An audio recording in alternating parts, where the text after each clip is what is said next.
howdy do, Who fans, and welcome to the Big Blue Box podcast. My name's Gary. My name's Adam. And this is episode 254. Oh, yes. One day, I shall come back. Yes, I shall come back. Until then, there must be no regrets, no tears, no anxieties. Just go forward in all your beliefs and prove to me that I am not mistaken in mine. Our lives are different to anybody else's. That's the exciting thing. Nobody in the universe can do what we're doing. I've reversed the polarity of the neutron flow, so the TARDIS should be free of the force field now. You may be a doctor, but I'm the doctor.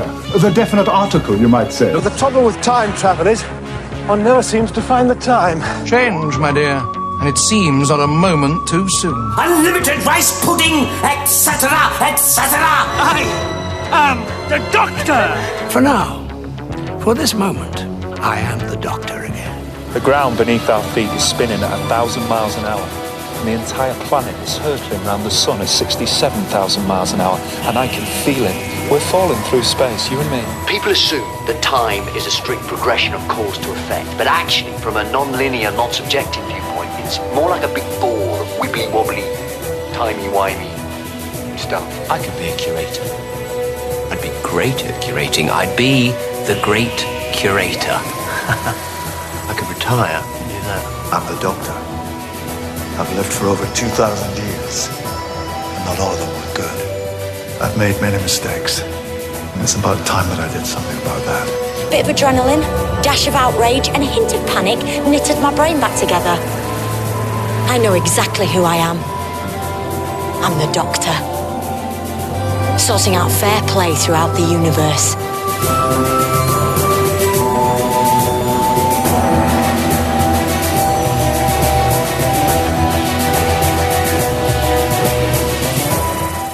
Howdy do, Who fans. Hope you've all had a cracking week and that you've all managed to do something Doctor Who related. Indeedy. Welcome to the show. Welcome back, long-time listeners. It's great to have you back on board as always. Anyone that's just joined us, this is your first time listening, welcome to the Big Blue Box podcast. Before we crack on with the show, remember to drop a sub. Just do a search for us on any app that you listen to podcasts on. You can find us on there, so you don't miss a show when they land every Friday. And we're on the socials as well, Instagram, Twitter and Facebook. You can give us a like and a follow there. We chat Doctor Who on the socials throughout the week. So, 254, we've got a couple of bits of news to get through. Some merch that might excite a few of you, depending on if you picked up a certain thing the first time round and missed it. Oh, sorry, if you didn't pick up a certain thing, if you missed it the first time round, we've got some good news for you on that. And then we're on to our review of Praxeus. Win those blasted birds. Yeah. Or should I say blasted plastic? Whatever. Plastic birds. Yeah. Anyways, before we get cracking with that lot, I saw you got a new video landed. Very good. I'm loving the pin badge. Anyone that does, this is crazy, but if you, for some reason, you don't follow Adam over on YouTube, go and check his YouTube video channel out. The Geek's Handbag. Just do a search for that. Loads of good videos there, and a new one dropped. And I heard the fireworks going off across the country. A new video has landed. The pin badges look pretty sweet.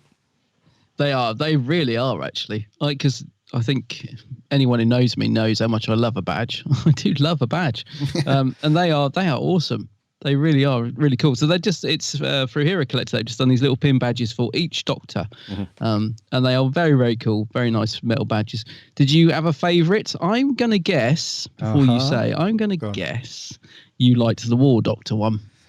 That wasn't my favourite. Because he's got the same goatee as you. That wasn't my favourite, but I did really like the War Doctor one. And I was confused by one of them as well. But my fave has to be the McCoy one because of his cheeky little face. He looks very good. Yeah. One that I was very surprised at, and it escapes me now, but one of them had a really kind of solemn, unhappy look on his face. Was it 10? It's 10. He looks angry. Yeah, there was. Yeah, and the Capaldi one looked strangely happy as well. I wonder if they've put the wrong mouth bit like the second Doctor when he's putting Jamie's face back together in the Mind Robber. They've put the wrong. Oh, that's his face, all right. Because I said that in the video. Like, 10 looks very angry and 12 looks very happy. So, but I know what you mean. It must be angry. I mean, 10 does get angry. Let's not forget. It must be like the Time Lord Victorious one. He's probably just walking away from Bowie Moonbase. It's probably that batch. I don't know.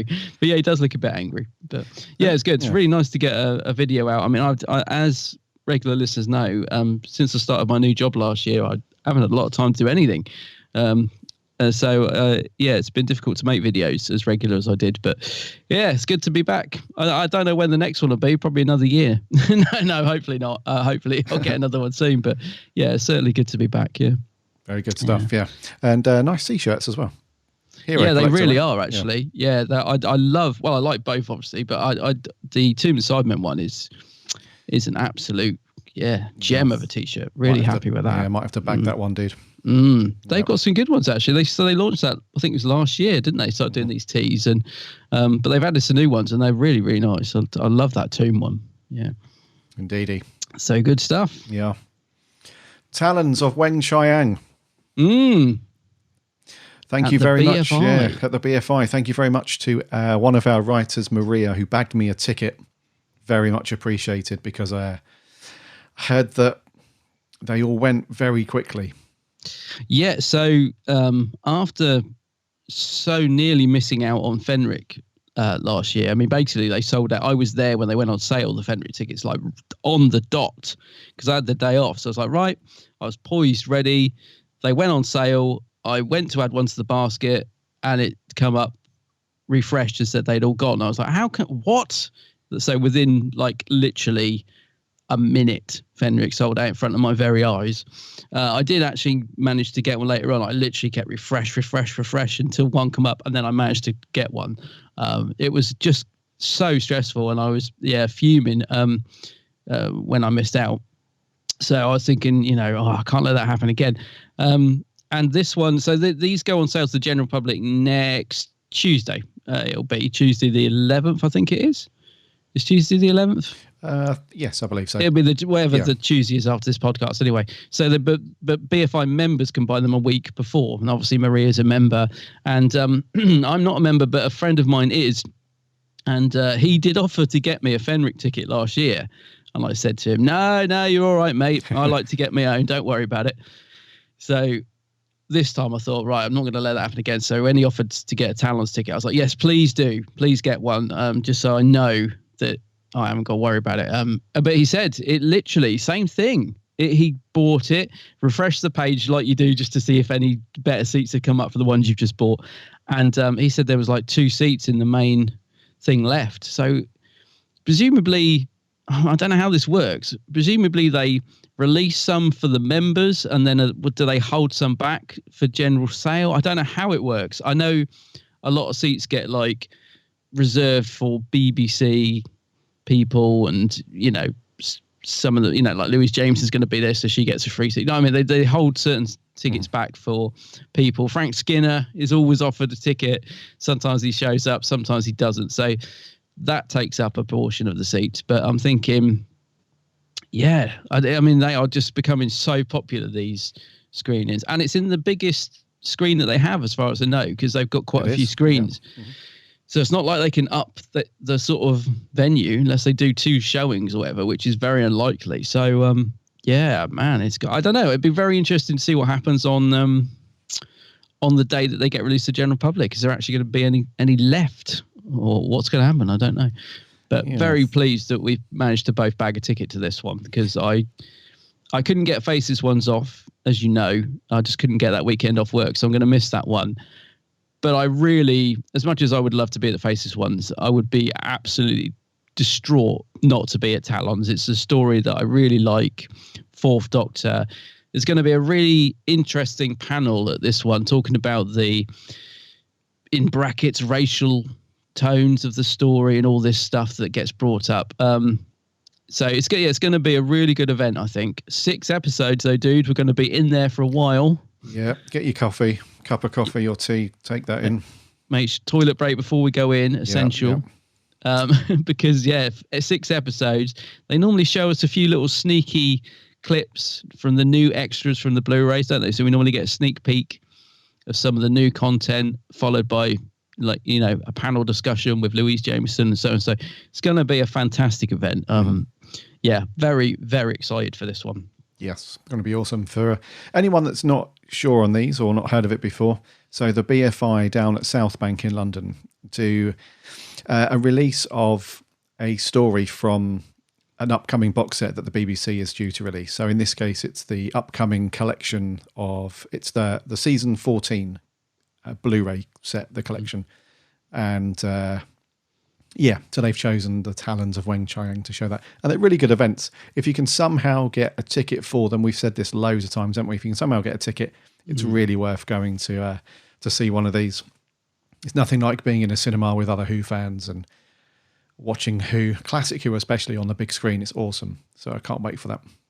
Yeah, I'm really looking forward to it. I love the actual events. I love it when we come out afterwards and go for drinks and just talk about what we've just seen. And it's always such a good day. It always goes so quick. Every time I'm on the train home, I get like a massive, feel so sad that it's all over, because they're probably, of all the events and conventions that we do every year, I think the BFI ones are my favourite, because it's the best of everything. It's the best meetup of people. You get to see Doctor Who in a cinema. It's just the best. I'm not surprised they're so popular. The only downside is that it is becoming increasingly hard to actually bag a ticket, even if you're a member, it would seem. Because I was considering taking out the membership just specially to get this. So I didn't have to worry about it. But like I said, my friend said it sold out in front of his eyes as a member. So I don't know. It's just the stress of that sort of is the only downside. But it's great. I mean, they are absolutely fantastic events. Yeah, and they're kind of well known as well for their tickets going on sale and selling out very quickly. A few years ago, they did a special screening of Star Wars: A New Hope, and it was the original cut.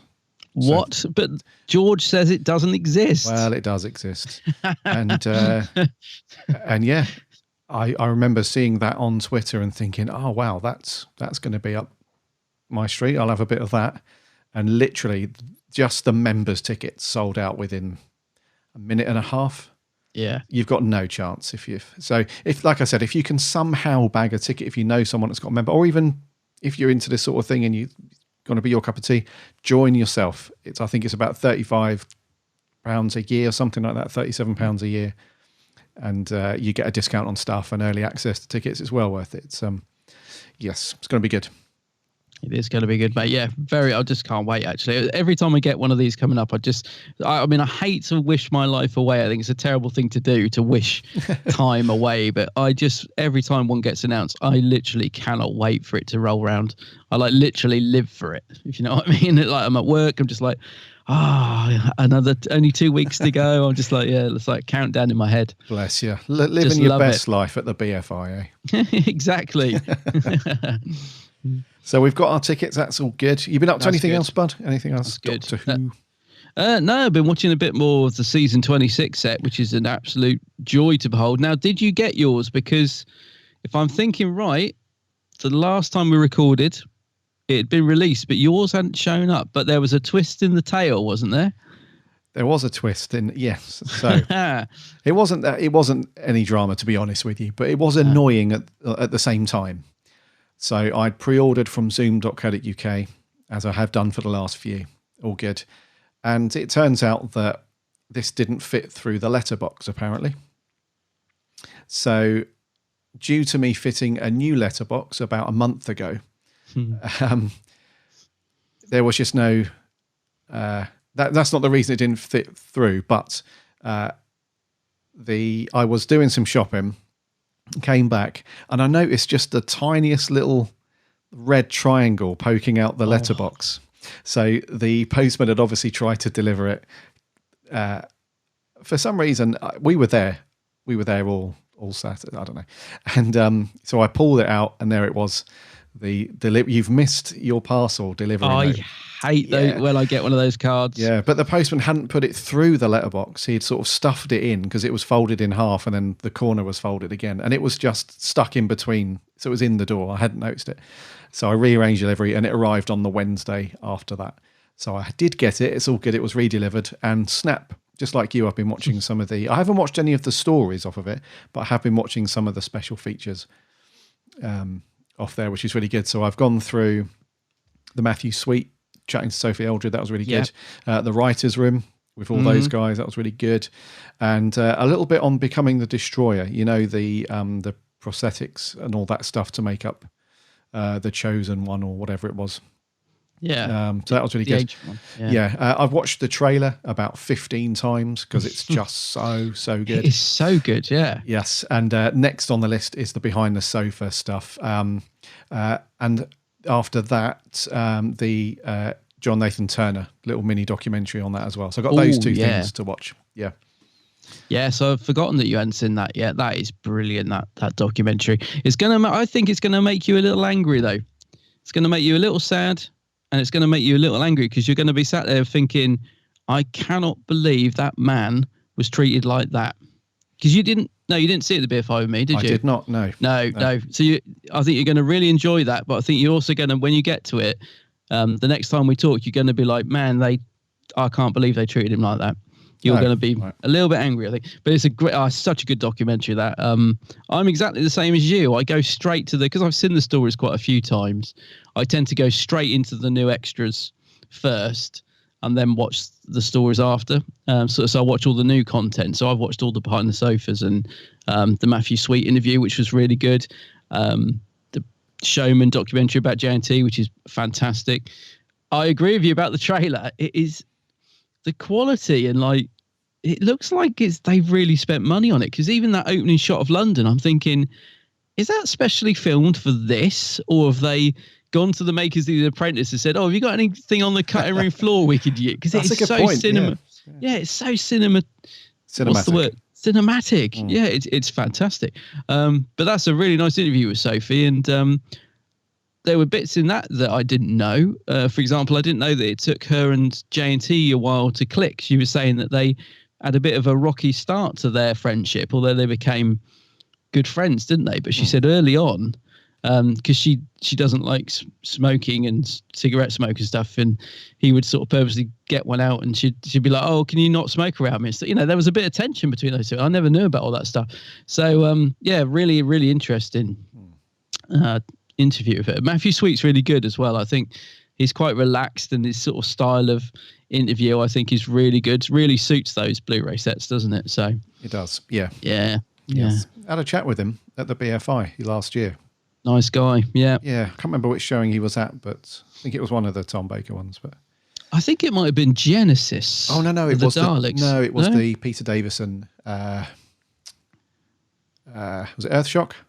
Earthshock, was it? Oh, right, yeah. Yes, yeah, nice guy. Yeah, knows his who as well. Big fan. Oh yeah, definitely does. Yeah. Other than that, sorry, go on. Oh, sorry, mate. I was going to say, I'm looking forward to, presumably on one of the McCoy sets, whenever they come out, there'll be an interview with him and McCoy, and that will be great, won't it? Yes. Because I thought there might be one on this, but of course, I think they may be saving it for maybe McCoy's first season, possibly. I don't even know that they've done one. I'm just assuming that they will. I just thought, what a great combination of Matthew Sweet and McCoy. That's going to be brilliant, I think. Yeah, it's interesting that they went with Sophie for the interview with Matthew Sweet on here, because McCoy was around because he's in the... They filmed a brand new making of, didn't they, for The Curse of Fenric, and he's in that with... that's really good as well, yeah. Yeah, with everybody. But I think maybe because, as I said, I reckon they're probably just saving, the sort of filming them, spreading out on different discs. I reckon that'll be on McCoy's first season, and because this season's quite a lot about Ace, I reckon that's why they've sort of centered it, because this is very much like we've said a few times. There seems to be a lot of Ace around at the minute, and I think season 26, because there's a lot of backstory about Ace in it, isn't there? I think and that trailer and everything is just very much an Ace set, I think. So that's probably why. Yeah, loving the Ace momentum at the moment. It's me too. Yes, we got delivered to Big Blue Box Towers, the Sophie's new book, which we're going to put a review out for that next week.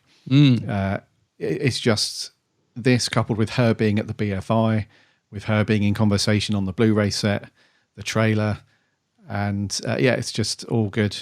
And the Dark Universe from Big Finish recently. Oh, that was really good. You listened to that, didn't you? I did. You got that? It's enjoy it? Yeah, very good.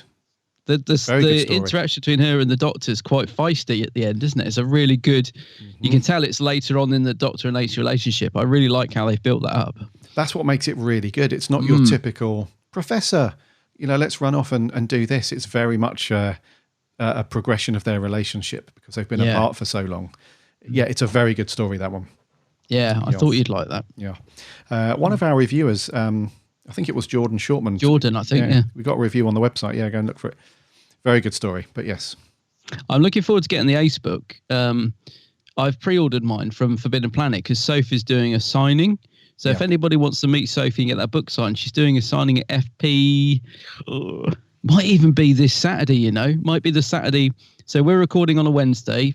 This podcast to go out on Friday, and then I think the signing's on a Saturday. So depending on when you're listening to this, dear listener, if you want to meet Sophie, get yourself up to FP in London because I'm pretty sure it's this Saturday. I can't make it because I'm working, but I've pre-ordered a signed copy from the FP website. Yeah, it's this Saturday, the 8th of February. Yeah. And it's between 1 and 2 o'clock. Oh, right. Okay. At the London Mega Store. Yeah. Yeah. She's always fun, Sophie, though. If you're free, then pop along. She's always a good laugh. Yeah, those events tend to be pretty good as well. They're normally very relaxed, and I've been to quite a few signings at Forbidden Planet. They're normally good little signings. So, yeah, if you can get along to that, definitely worth it. I'd love to be there, but, yeah, dreaded work getting in the way, as always. Anyway. As always, mate. Yeah. Yeah. Yeah, so that's us, dude. Yeah. I think for the week in Doctor Who. The week in Doctor Who. Brought to you by... Shall we land it and see what's going on? Yeah, let's do it.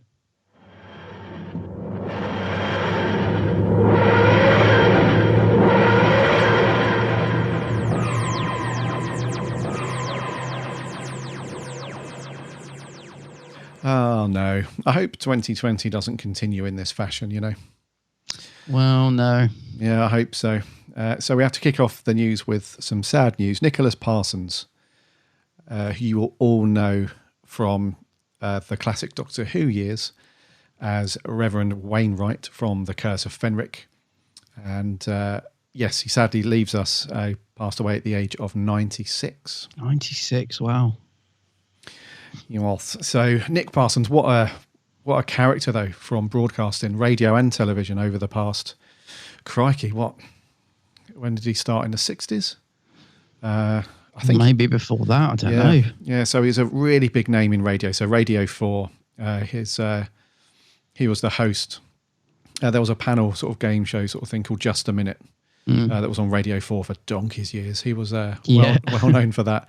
And then just before my time, he hosted Sailor of the Century. Oh yeah, on the TV, and my mum used to watch that all the time, and loads of other things as well. I can't name them all, but he's just been in broadcasting for so long. A very well known name, and a lovely guy as well. I think you met Nick, didn't you? You were yeah, I met him at Phantom in Chiswick a few years back, and he was very nice. We talked a bit about Doctor Who. He was really pleased to have been a part of that. I think because he was an actor, but he'd done all these sort of game shows and Just a Minute for so long. I think he wasn't getting many acting roles. So I think when he was asked to be part of Doctor Who, he jumped at it to sort of, have a chance to show that he was an actor as well. And he was I'm not just saying this, he was really good in Doctor Who. I thought he totally played the part straight, and it's a really good performance from him in Fenric. And yeah, we chatted a little bit about that, but then we got on to talking about Just a Minute, because I actually really like Just a Minute. I download them. They do best ofs of the years on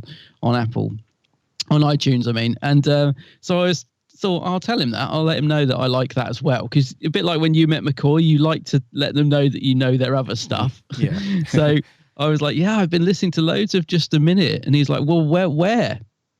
And I was like, oh, I've been downloading them on iTunes. He's like, downloading on what was it? And he didn't. I was trying to explain to him what iTunes was, and and where I was listening to it, but I didn't do it very well because I could just see total confusion in his face because I just couldn't really explain it. I was like, oh, it's just, a bit like a radio show that you download and listen to. It's like, right, but he was a really nice guy. And I still do listen to Just a Minute because he was still doing it right up until his passing, I believe, because the ones I listened to with what's his name from Have I Got News for You? Completely forgot his name. Floppy Fringe.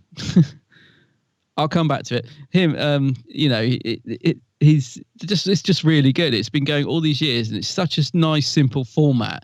It's such an easy listen. Like when I'm just doing stuff around the house, I'll download the latest sort of best of and just listen to that, because obviously the early ones, it was with like Kenneth Williams, and they've had all sorts of people on it over the years, and they're always really, really entertaining. And Nick's always been right at the heart of that show. So, so I really like that as well. But just on another side note as well, anyone who's got the season 26 set.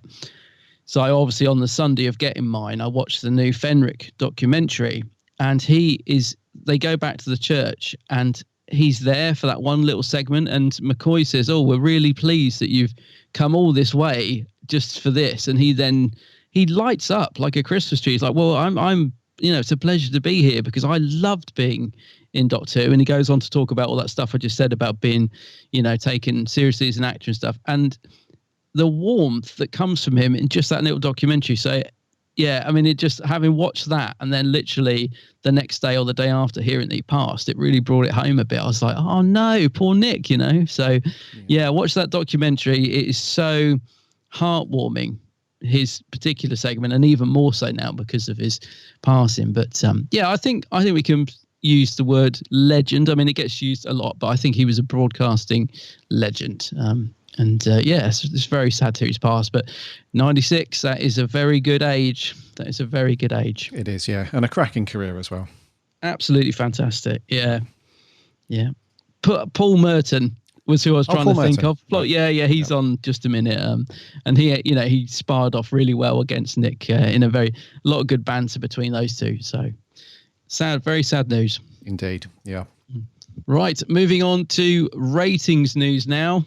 Fugitive of the Judoon, they've added on all the extra little bits and bobs. Don't know what it is, but all the bits that they add on.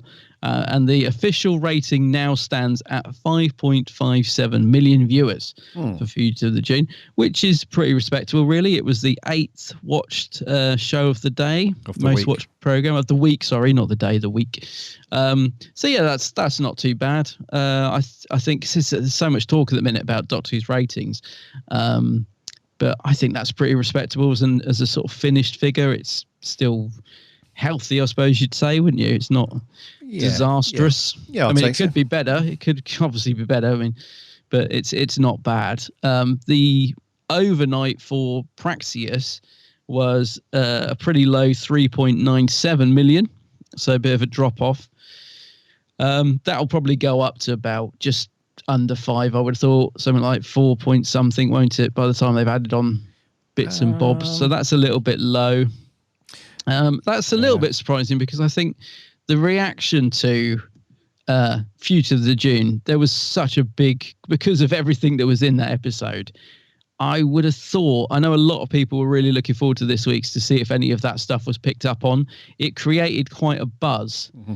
So I think 3.97 is a bit low. I thought maybe that would have brought a few curious viewers back, maybe, but it doesn't look like it. But I don't know. We'll see what the actual finished figure is, I guess. But it's not going to be massively high, is it? It's going to be just around about 4 point something, I should think. Yeah. I mean, we're still.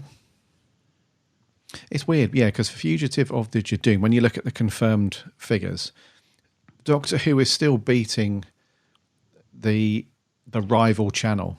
So over on ITV in the UK, they have Dancing on Ice, which is generally a popular show. And it's still beating that. So Doctor Who had 5.5, Dancing on Ice had 5 million. So it's still outperforming the other primary station, I suppose, terrestrial station in the UK. It's not up there with like the bigger shows at the moment. However, it is still beating some other things. So the BAFTAs that were on that same evening, They only had 3 million viewers. Did it? Yeah. And then there was a program called Vera, which has been going for a while, that had 5 point something overnight. So it's not the worst and it's not the best. But then Doctor Who has never been, the best in terms of ratings across all of the channels anyway. So we can't expect it to all of a sudden just, with the start of Series 12 be, jumped up in huge numbers to the best. Doctor Who has never been the most highest watched show on television. It never has been. So, but then again, it's never been the worst. It's always been in that middle ground somewhere. So it's not doing too badly. No, it's doing all right, isn't it? As I said, I think it's okay in the sort of pattern of things. Like you said, the general viewing figures are down across the board. So it's all right in that. I think the only thing that slightly worries me, because I don't get too worried about the ratings, it's still a popular show. It still brings in lots of money with merchandise and all that sort of thing. I think the only thing that sort of worries me a bit is that I don't think it's like the jewel in the BBC's crown anymore. And I don't think it will be for a while now. And I think that's just the nature of the way things have gone. It's nothing to do with certain aspects that people would point to, but it's just, at the time when it was at its peak, the BBC were absolutely loving it and couldn't get enough of boasting about it. And now it's kind of just that show that, it's no longer the crown, jewel in the crown, is it? That's the only thing that bugs me. But I think that's just a natural, because it's with anything that's been going this long, it will reach a point where it's no longer as popular as it was. And then, like anything, everything comes around, doesn't it? So at some point it'll be back up there again. But nothing's going to stay at the top forever is what I'm trying to say. Everything has its highs and lows. And at the minute we're kind of just drifting, aren't we? We're kind of just, it's there, it's good, it's doing okay in the ratings. It's just not up at its peak at the moment, which is where we'd like to see it. But I think that's just the way it is, really. Yeah, it's just the par for the course, I think, with these things. But we are quite lucky, I would say, that they are still putting Doctor Who out, because there's plenty of other shows that have had better figures than this, and they've been axed for whatever reason. So it's good that it might not be, like you said, the jewel in the crown, or perceived to be that way in the eyes of the BBC these days, but remember, it's been going since 2005, since it came back. So we've had it for 15 years. That's what I mean. Yeah, I think we still, it's like anything. Crazy, really. Anything's going to have ups and downs, isn't it? Exactly. Yeah. If you think about some really popular shows that have been going over the years, things like Game of Thrones, and I know that finished for a different reason. The story kind of ran its course. But some of those really big programs that have been out over the past 15 years, they've been and gone, and they've had much higher ratings and lower ratings than Who. So we're lucky that, although it's not setting the world on fire at the minute, and I'm sure the Beebs top dogs will be like, oh, this is not great, we want it a bit more. We are still very fortunate that they're still bothering to throw a ton of money at it and make a good show. So yeah, and looking at the latest series, it really does look like they've thrown some money at it. It's effects wise and production wise, it looks fantastic. Having said that, you mentioned to me that you thought some of the shots looked blurry, didn't you? In certain episodes, you said that it seems like they're a bit out of focus or fuzzy. The Tesla episode, for sure. Yeah. Now, did you notice Tom Spilsbury, the ex-editor of Doctor Who, did you notice his tweets this week about it? I meant to say to you about this. I did not, no. So Tom Spilsbury, hope I'm saying his name right, he noticed it as well and said, what's going on? And he put up a screenshot, I think, of Bill from series 10 and compared it to the Tesla episode, and was like, look at the difference. Bill is pinned sharp. This is sort of got like a haze over it. And so there was quite a technical thing on Twitter. People were telling him why this is so. And it's all down to the cameras they're using. It's sort of an intentional thing. It's a sort of a bit of an arty type thing. So they're using these new cameras, which sort of do that. So they bring in sort of the central character focus, but everything's hazy. And someone was saying maybe they don't know how to use them properly. I don't think that's the case, but yeah, it's all down to the new style of cameras that they're using to make the program now. Because if you look at the scene, and this is the one that I noticed, and that was when Jack appeared. When he appeared on the spaceship. Yeah. I thought, oh, he was out of focus. So I thought, oh, maybe it's just because he's against the blue screen and they've sort of made him appear. I don't know. I thought it was something to do with the visual effect, but he's clearly out of focus in that shot. So yes, yeah. I don't quite know what's going on, but apparently, long story short, it's all to do with the new cameras they're using. Yeah. Maybe they just don't know how to use them properly. Yeah, more specifically, the lenses.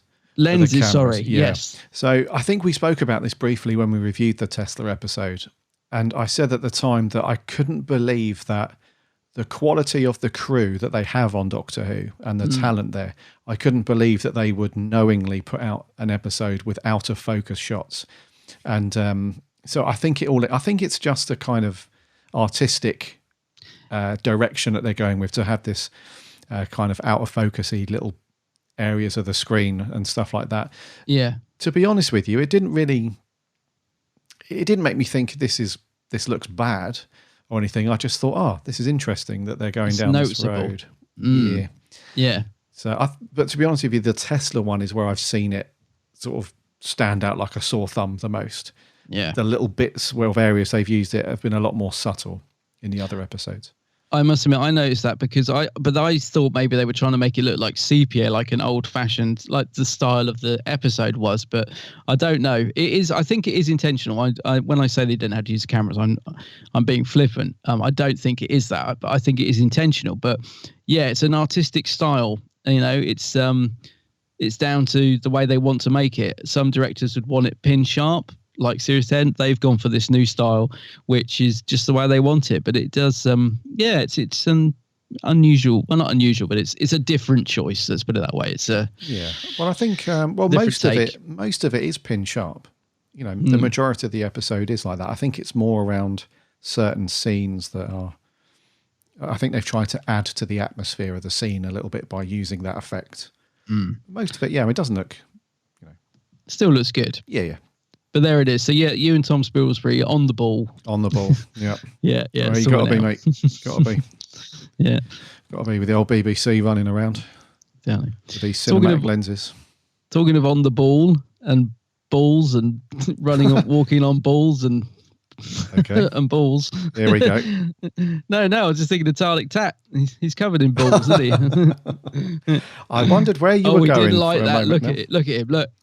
He really. Oh, come back. Dear. Come back. Oh no! Come back. I was joking. I don't know what they're called. Domes. Right. What are they called? Oh, he's gone. Let's play his intro music. That might bring him back. Here we go. Yeah. Merch corner. Merch corner. Merch corner. It's a bit rubbish, but it's pretty. It's very pretty. Well, there you are, young man. What do you think of that now, A Viking helmet? I know, it's on the telly. It's everywhere. I don't know whether to be impressed or disgusted. If I work in a shop now, it'd help. Get back in here now. He's a one, isn't he? Oh, Dalek Tat. He's left something, but he won't come. Well, he's just dropped the tray. For regular listeners, Dalek Tat is our. Would we call him a pet? He might take offence. I'm worried of offending him now. Yeah. He's our little Dalek friend that brings in the merch every week. Yes. But he's got a bit of an attitude, hasn't he? Our resident Dalek, sorts out all the merch news and flings stuff across. But he's like one of the most... You've seen these memes knocking around the internet of this cat with like the grumpiest face. Yeah. And it's useful. That's basically Dalek Tat. He's just incredibly grumpy 24/7. Yes. Don't know what he's got to be grumpy about. And I wish he hadn't thrown this particular thing because now it's got a big ding in it. Idiot. What a wally. He's not even here to hear me anyway. He's gone off. Make some tea. There's no need for that language either. Right. He has flung over. And now this is going to excite some people. So for donkey's, I was going to say years then. No. For donkey's months... after the release of the Blu-ray collection. Remember when the BBC first kicked this off? I do. And they said that they were going to release Doctor Who in a Blu-ray. They were going to upscale everything to HD, and they're going to put out these lovely collector sets with extra features and newly filmed documentaries and all this stuff. The first one they did was Series 12, the Tom Baker series, his first series, obviously. And everybody went nuts, partly because, remember when we first reported on this last year, and we first saw Lee Binding's artwork, everybody lost their minds because it just looks so good. Anyway, a load of people thought, nah, I'll pick this up later. Bad move. Bad move. Not knowingly, but a bad move, because I think even the BBC underestimated how well this was going to do, because it sold out very, very quickly.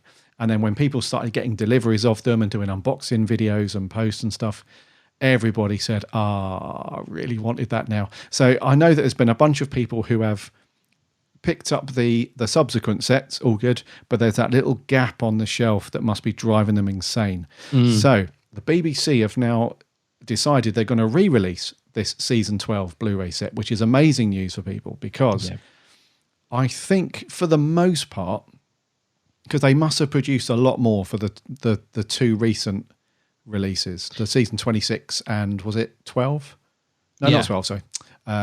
14? No.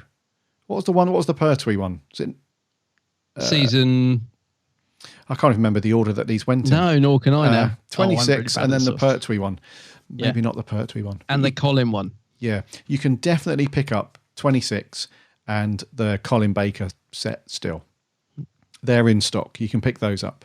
And season 19, wasn't it? That's sold out. The Davison one.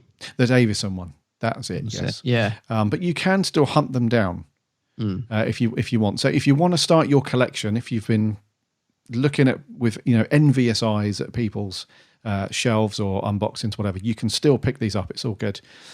So this goes on sale from, at the moment, it's only on Amazon that you can pre-order. You can pre-order this right now, and it goes on sale on March the 2nd, and it's priced at 40 quid. So, which is obviously a lot better than paying 200, 300 quid for it on eBay, which a lot of people were charging shortly after this went out of stock. So I have no idea if they're going to do this for the other Blu-ray sets that they released. If this does well, which I'm guessing it will, because there's been so much interest in this one to get this re-released, because it's been a rumour almost for about 6 months now. Somebody said that the BBC are going to be re-releasing it, but there was no official word from the BBC that they were doing that, and then that was Chinese whispers, and everybody got excited, but then nothing happened, blah, blah, blah. But it is finally here. So if this one does well, now this is, we don't know the exact number, but we do know that this is a limited rerun. So I don't think it's going to be made to the same numbers that they did on the first run. It's a limited rerun. So if you missed out on this one and you want it, you have to get it this time round. They absolutely 100% will not do a rerun of this set. So if you've missed out on it and you wanted it, you have to get it. So head over to Amazon. They also released this originally with places like Zavvi and Zoom.co.uk, but those websites have not said they've got stock as of yet. They might do, but they haven't. It's just Amazon right now. So great news, buddy, for people that missed out the first time round. Absolutely, mate. I mean, I'm grateful that I managed to get this the first time round, because you know me, if I had a gap on my shelf like this of that set, I'd be distraught. So if you want it, do not hang around, get it now. It is absolutely worth £40. There is a interview with Tom Baker on there with Matthew Sweet, which is worth £40 alone. It's a brilliant interview of Tom being really honest and just chatting. It's such a good set. It's a great season. Do not miss out on this. They do disappear quick. I would imagine this will be a fairly limited run, because the BBC, being the BBC, will think, oh, most people have already got it. We'll just, put a few more out for those that missed out. So they're probably just, we don't know the numbers, but they're probably not going to make many. It's just another batch, isn't it, basically? And don't miss out, because I'm looking on Amazon now, right? So season 10 was the Pertwee set. That has sold out and is currently selling for $132.99 is the lowest price on that. The Davison set has sold out and is currently selling for cheapest price of $147. So you can see that the Collins set sold out, but it's selling for $49.99. The only ones that they've got that I can see are the latest McCoy season and obviously the pre-order for season 14. It looks like all the other sets have sold, so do not hang around. If you want it, get it. 40 quid is absolutely worth it. The packaging alone You know, you get a nice booklet. It all folds out. It's a beautiful set. Yeah, do not miss out on it. And they genuinely were selling for, at one point, £500. And you're probably thinking, yeah, but no one actually paid that. I know a friend who's a bit distraught at this news. He paid £350 for this set. He actually so people were paying that price because they really just didn't want it missing from their collection, and it's such a nice set. So yeah, don't hang around. Get it in your basket. Absolutely, mate. And due to the timey-wiminess of podcasting, we're recording this on Wednesday, so you'll be listening to this. If you listen on launch day on Friday, I'm looking at Amazon at the moment. There's only 2 left in stock of the season 26 box sets as well. So if you're listening, by the time you listen on Friday, that may have gone as well. So yeah, it's a tricky one. But one thing I would say is, if depending on how you view these box sets, if you're the sort of person that's like, well, I don't own the other ones and I can't afford the other ones, so I'm not going to pick this up because there's no chance of me getting the whole set, I would still get this, you know, because based on 2 reasons. If you wanted to get the whole set, that is. I mean, obviously, if you're a massive fan of season 12, then obviously get it. But if you're concerned about completing the set and you're, you know, the completist OCD-ness of people, then I would still get this, because the first thing is that if this does sell out immediately and the BBC are like, oh, hold on, there is an appetite for people to pick these up, there is a possibility, a strong possibility, that they will re-release the other sets. So you'll be able to get them as well. And secondly, like Adam said, the prices are very high on eBay, but that will come down, definitely. Those other ones that are like 150 quid or 200 quid through Amazon private sellers or on eBay, they definitely will come down soon. Well, I say soon, over the next, I don't know, few years. But you'll be able to pick them up for sure. I'm surprised and it's really nice as well that they've decided to do the limited set exactly the same as it was, because I always thought this would get a re-release. I thought, they'd be silly to spend all that money on those new extras and then just not release it, you know. But I thought it would come out as a standard box. I thought they've done the limited one, they'll just reissue it as a standard set. So the fact that they've actually, because they know people will want to fill those gaps and make it match, they know as Stock 2 fans by now that we want to match these sets up. It's really nice that they're doing it in the limited packaging exactly as it was before. So yeah, I'm surprised at that, but I think that's really nice that they're doing that. Yes. What was the next one after season 12? Was it the Davison one? Davison, then it was season 18. Tom. Season 18? No, Colin. Yeah. No, Colin was season 23. Oh, 23, sorry. Yeah. Yeah, you know, the one with the burgundy scarf. That's right. Season 18, isn't it? Yes, that's right. Yep. Yeah, so that they did that one. And then season 10, the Pertwee, Colin 23, 26. That's it, isn't it? So that's what we've got so far. And then season 14 is coming out. That's right. Yeah. So yeah, lovely sets. And it's when you get them all lined up, ooh, the feels. Ooh. The reaction of every Who fan looking at their shelves right now. Well, I'm not ashamed to say that some days I just sit on my sofa and stare at the shelf.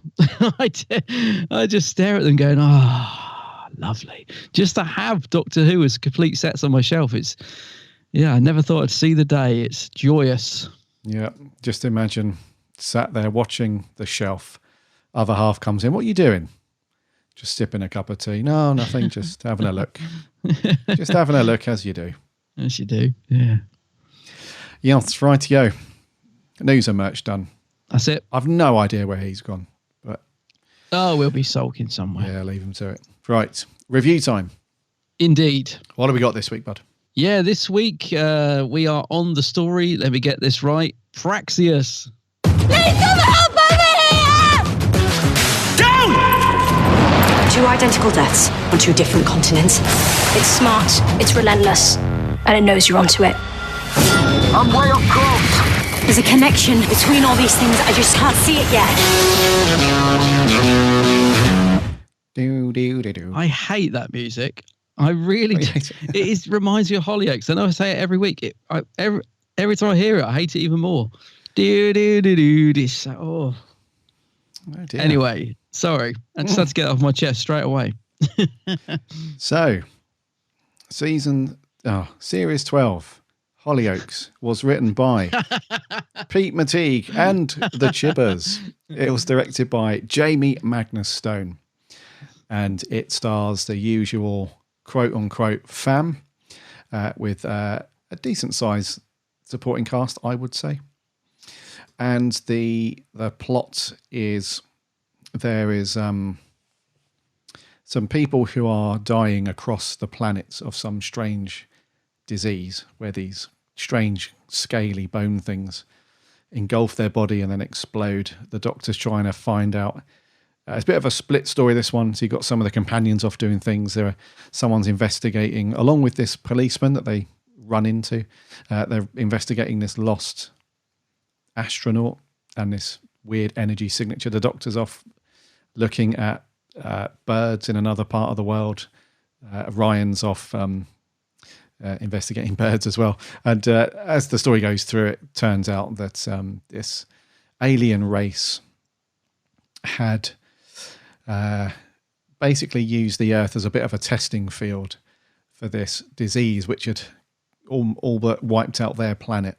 So they've unleashed the virus upon the Earth so that they can find out a cure for it and then sort of save themselves, I suppose. And Praxeus, infected with.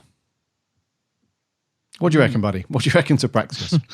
Well, I think after last week's episode, which we both absolutely loved, didn't we? And there was so much thrown at us. I think it was always going to be a difficult job to follow that, if you know what I mean. Expectations were set so high from last week, I think. So this had a bit of a job on its hands. And the weird thing is it doesn't pick up any of those strands. So it was already a bit on the back foot, I think.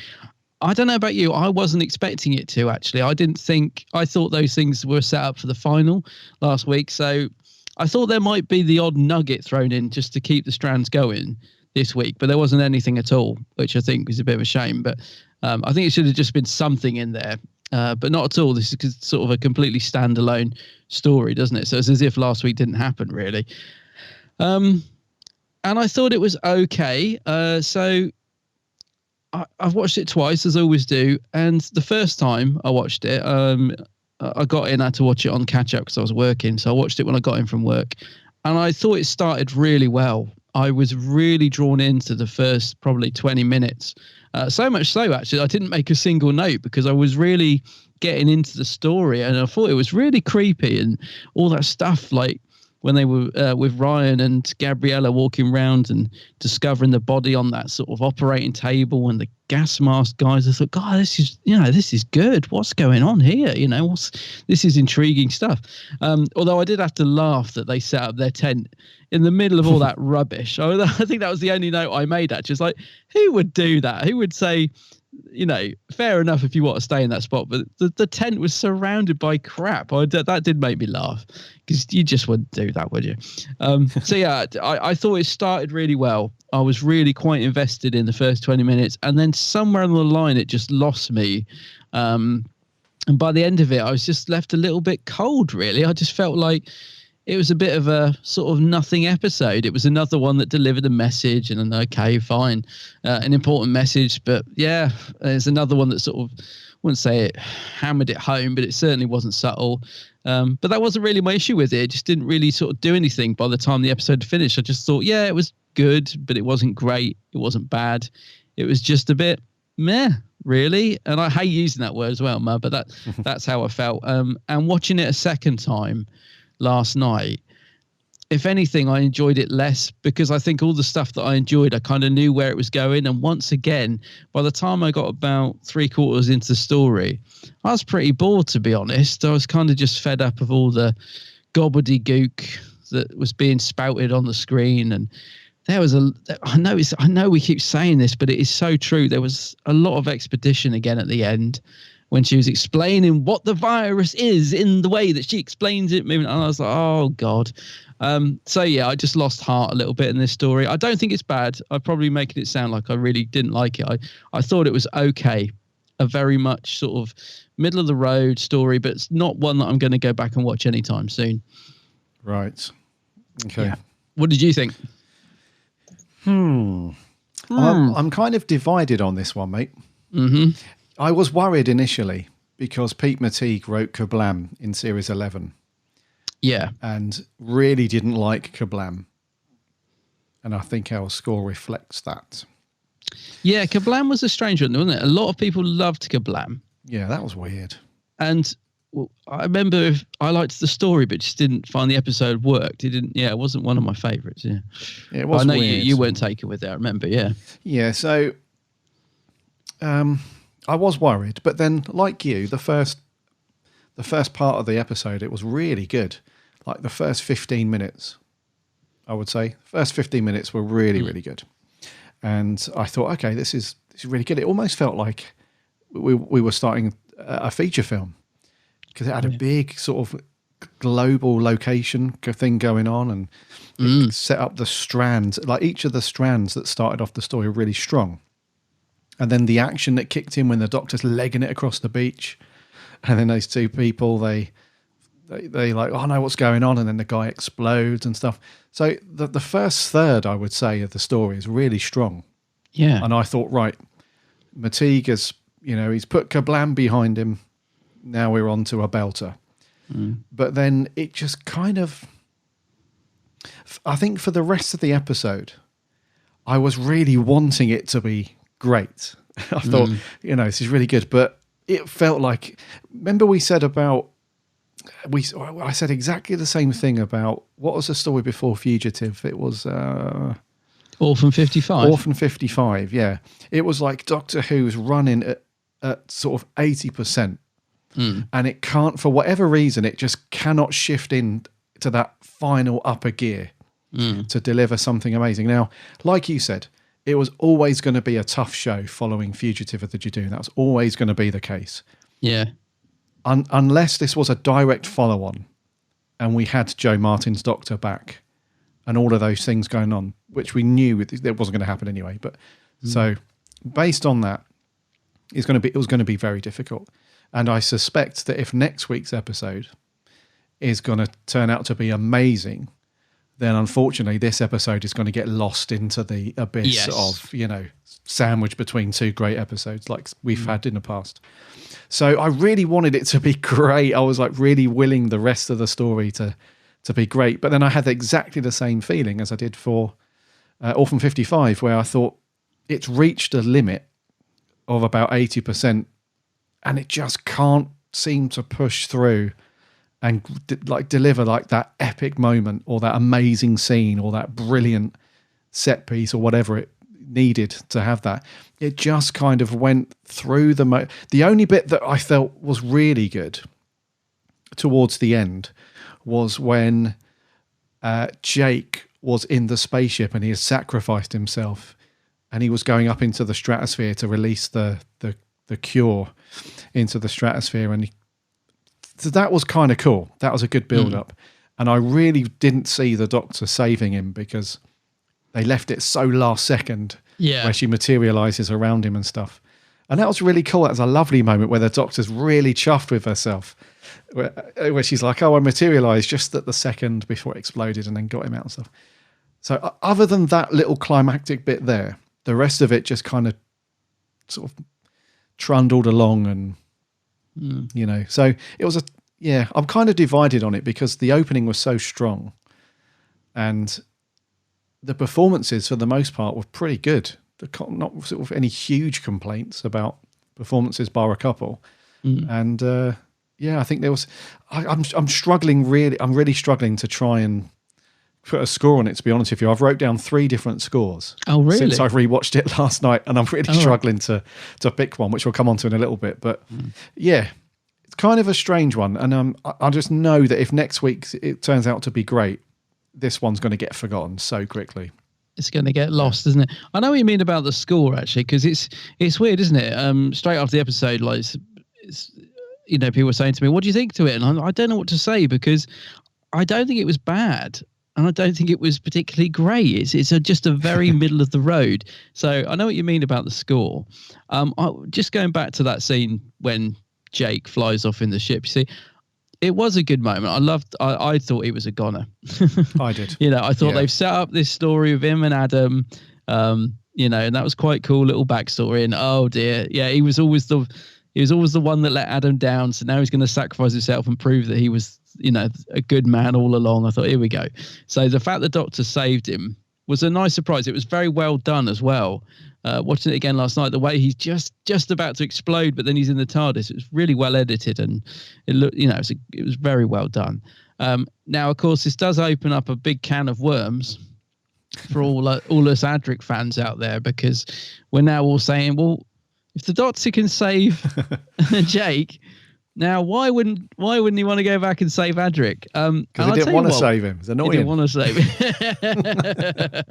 him. See, I think it would have been cool if they'd have put just a little throwaway line in there, because it is a bit of a question, isn't it? Well, why, if you can do that, all she had to say was, I wish I could have done that sooner. Or so, I don't know, something. She could have put a little reference in there, just saying as if because one of the things I love about, like the first Doctor or a lot of the earlier incarnations Doctor, they can't really control the TARDIS. So it used to just have a bit of a mind of its own. And there was quite a lot of jokes in the classic series, weren't there, about the companion would be like, Tegan, for example, would be like, you mean you can actually control this thing? And, it was always as if the Doctor sort of half knew how to use the controls, but he didn't really. It's as if he would, because he'd stole the TARDIS, it's as if he never really knew how to work it properly, which was more of a classic series thing. The new series, they seem to be able to sort of hop from here, there, wherever they want to go, don't they? So they've sort of lost that. Mm-hmm. But Carol Ann Ford, I think it was, said in a Big Finish interview, I remember hearing this ages ago, I think it was her, she said, well, I like to think that the Doctor over time is obviously learning to use the TARDIS better, a bit like you do. You get a computer and you sort of learn a little bit, and then you learn a little bit more, and before you know it, you're away. And or learning to drive a car, you're a bit sort of, you're sort of stuttering down the road at one point, but before you know it, you're racing up the road and you're not even thinking about it. And I think that's a really nice thought. It's as if over the time the Doctor's perfected things, and so that's what I like to think. So I like to think at this point, she can do those little, but the Fifth Doctor, he ain't quite mastered the controls by this. That's, in my mind, that's how I get around that. I think that's a really nice theory of Carol Ann's.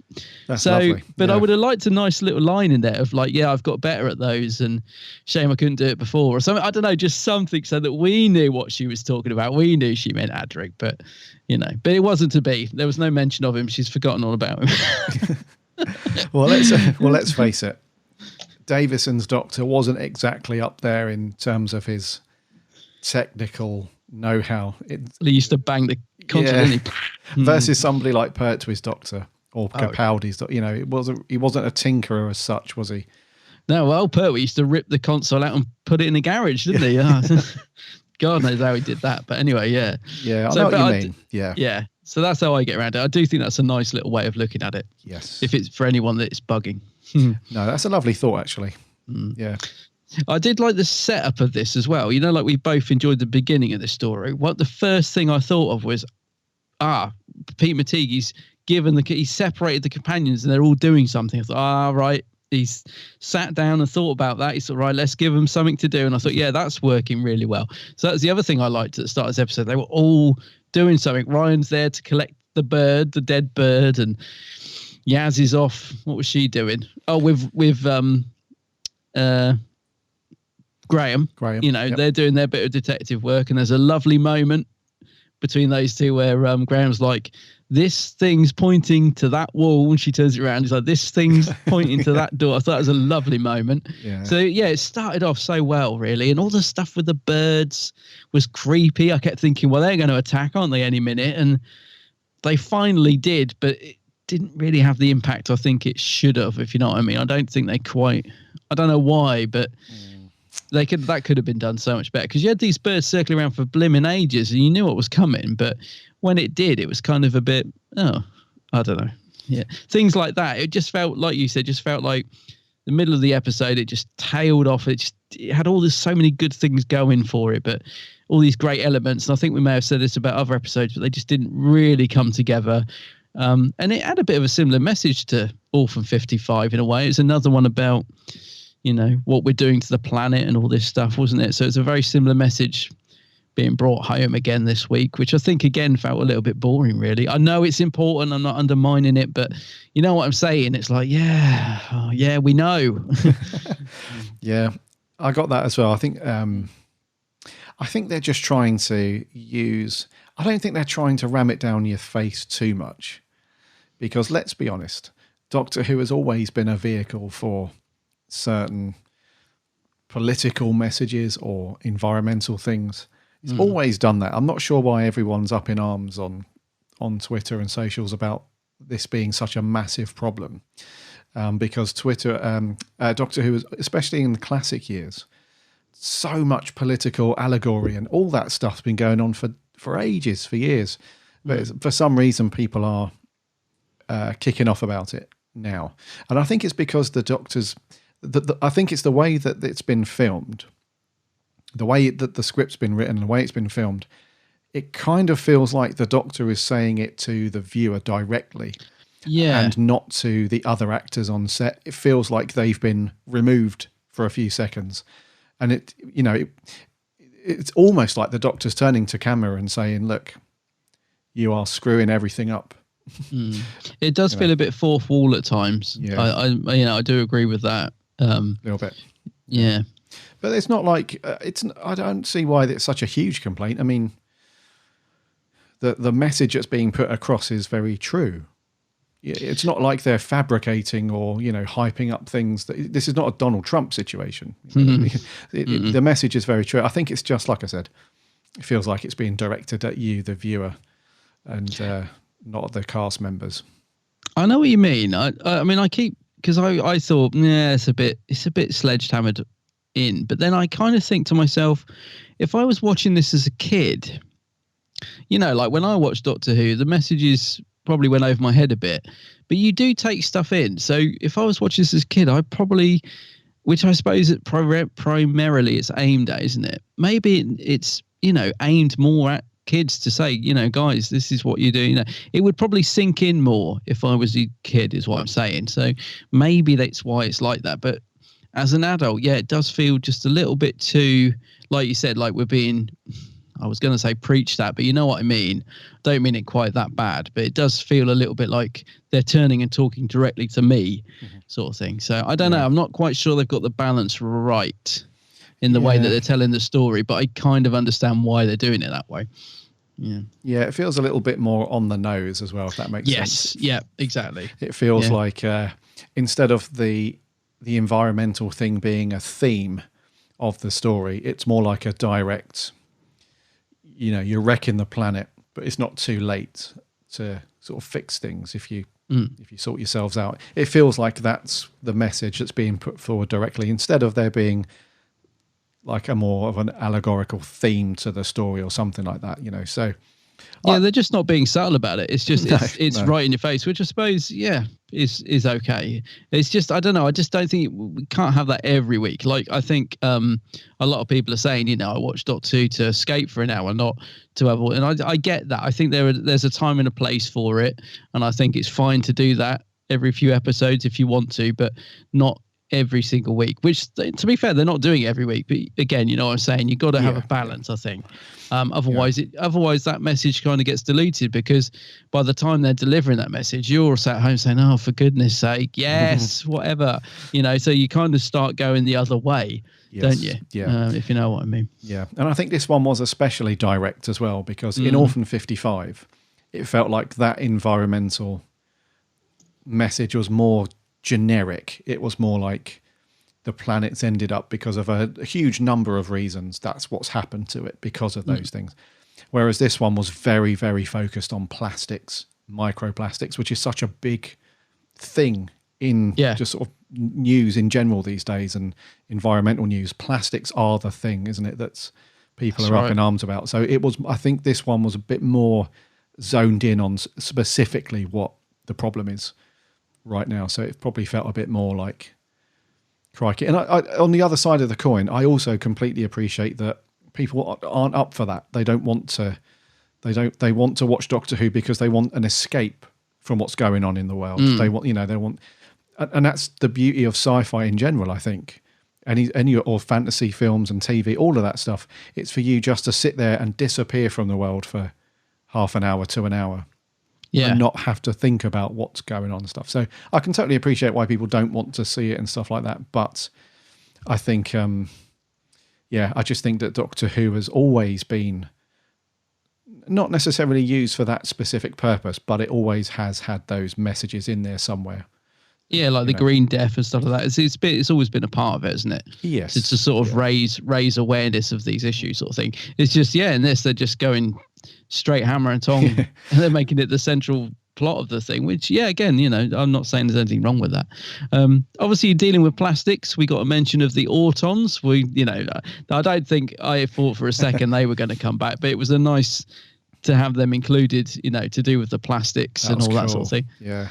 But what did you think about this rumor that was knocking around for weeks before about the Sea Devils? Did you? That's what I was. That's what I was leading to. Yeah. Well, I believed it actually. I think I wanted to believe. I want to believe because I'd love to see the Sea Devils come back. I really would. I think they'd be. I think the time's right. They've been away for a while. I think they would have really suited this story. In fact, I think they might have, like you said, taken it into that next gear that it needed. They would have been great, but obviously it wasn't to be. And they have been so heavily rumored. I think a lot of people who perhaps didn't enjoy this episode very much were very disappointed because they were convinced the Sea Devils were coming back. I saw a lot of people saying that, like, "Oh, I thought the Sea Devils were in it. Oh, what a load of rubbish." And I'm thinking, I get why you're disappointed because they would have really been good in this. I really wanted it to be true. Ever since they've been rumored, I was worried about the design though, because I don't like what they did with the Silurians. I don't like the new series design. I don't think it's particularly good. But so I was a little bit hesitant. I really wanted them to come back, but I was thinking if they do, what are they going to look like? Are they going to have their little vests on, or are they going to look totally different? But I think they would have. I think this would have been a good story for the Sea Devils. I really think that could have worked. So I was a little bit disappointed they didn't show up all the way through, especially when they went into the depths of the ocean. We thought it was a spaceship, didn't we? But it was like underneath the ocean. There was netting. Oh, yeah. I thought, they've left it late in the episode, but here we go. There's a bit of netting there. Where are they? They never appeared. Yeah. Wasn't to be. Wasn't to be, mate. Yeah. And to be honest with you, I don't think that's...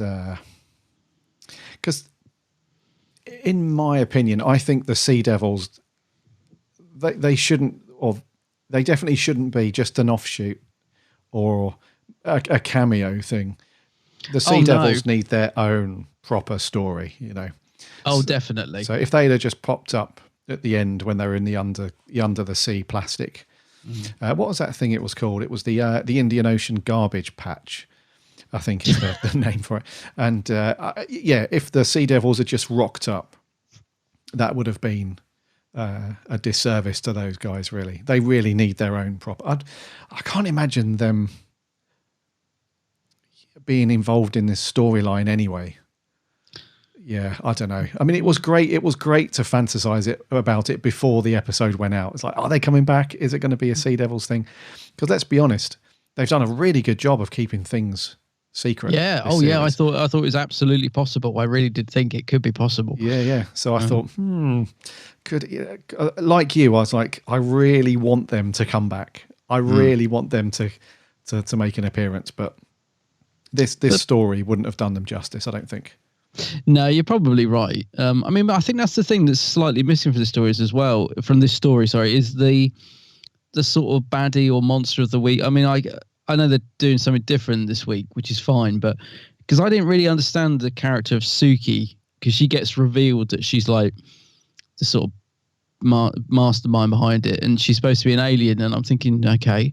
She looks completely human. Like, what sort of alien is she then? Where does she come from? I just didn't really get the character, and it may be explained on screen because I'll be honest, I did zone out a lot both times I watched this. I couldn't help it. I was trying to follow it. I just wasn't really engaged in it as much as perhaps I should have been. But so they might have explained Suki, but I didn't really understand her character. She was supposed to be an alien race that come down to experiment on humans to find a cure. Is that right?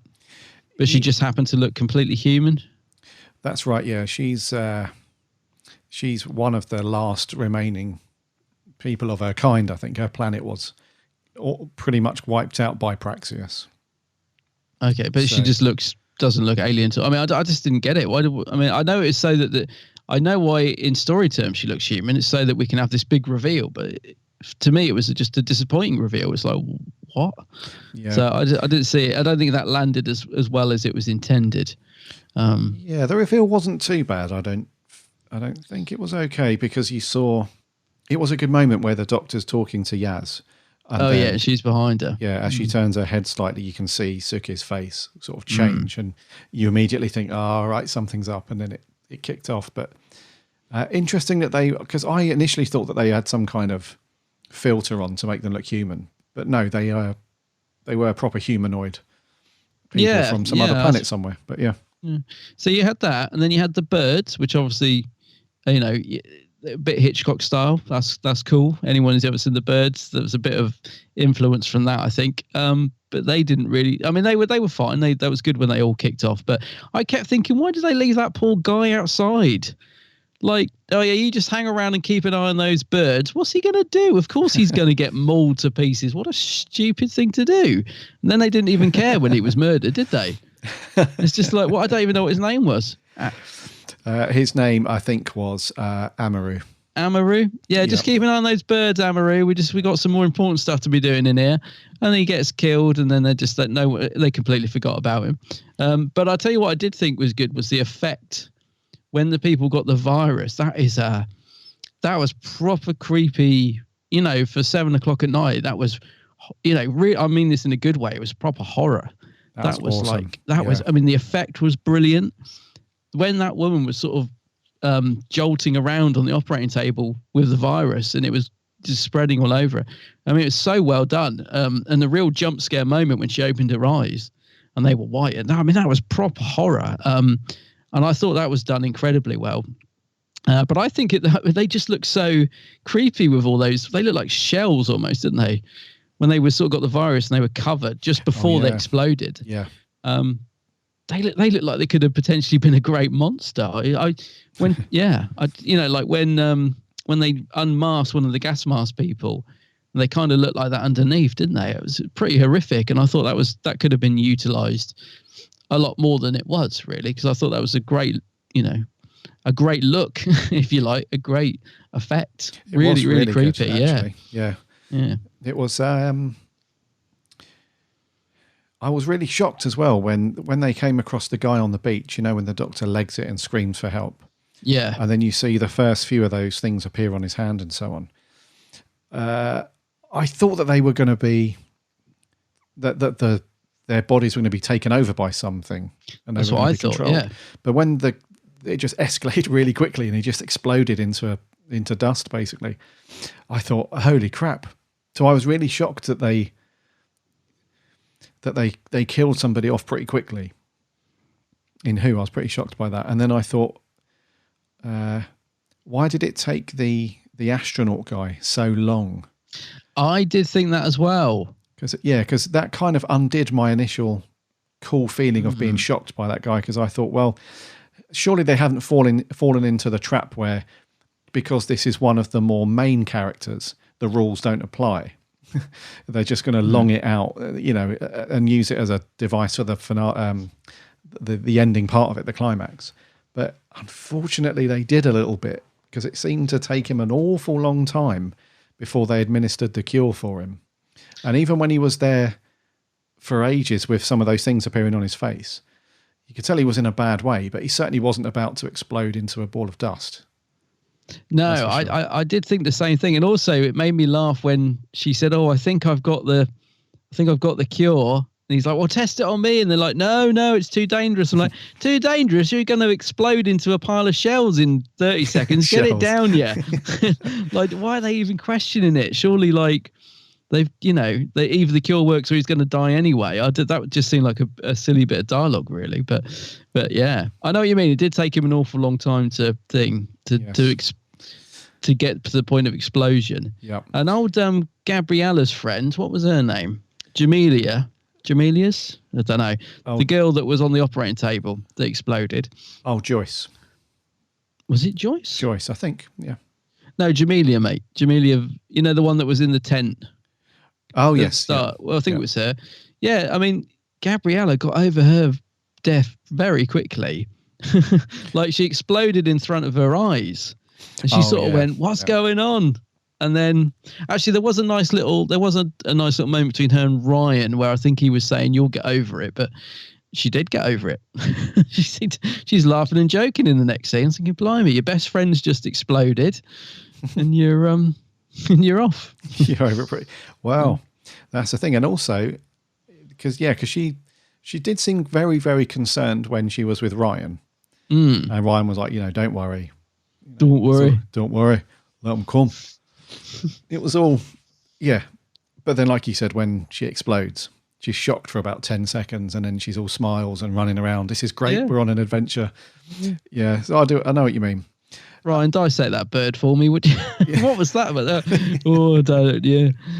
What did you think to Yaz going off on her own little adventure this week? Yeah, cool. Did you think, I thought I saw the Grim Reaper pop up behind her. I thought, oh no. I know we were meant to think that. I fell for it. I thought, it's the mid-season game changer. Yaz is doomed. Because they did set it up like that, didn't they? She was like, oh, just an hour, and the doctor looks all concerned. And I thought Yaz was going to cop it this week, to be honest. I thought she was a goner. Yeah, I didn't think that. I didn't think she was going to be a goner. No, I thought I still think that they're saving up one of the companions' deaths for the finale. I still think they're saving it up. Not necessarily death, you know what I mean, but one of them leaving. And she said she was going off her own. Did you not think? No. Oh, right, I did. I thought, what's happening now? Yeah, I'm liking Yaz this series. I am too. Yeah. Liking Yaz a lot. I am. She's got a good kind of, she's got a mix of like Sarah Jane, Tegan, and Bill Potts about her.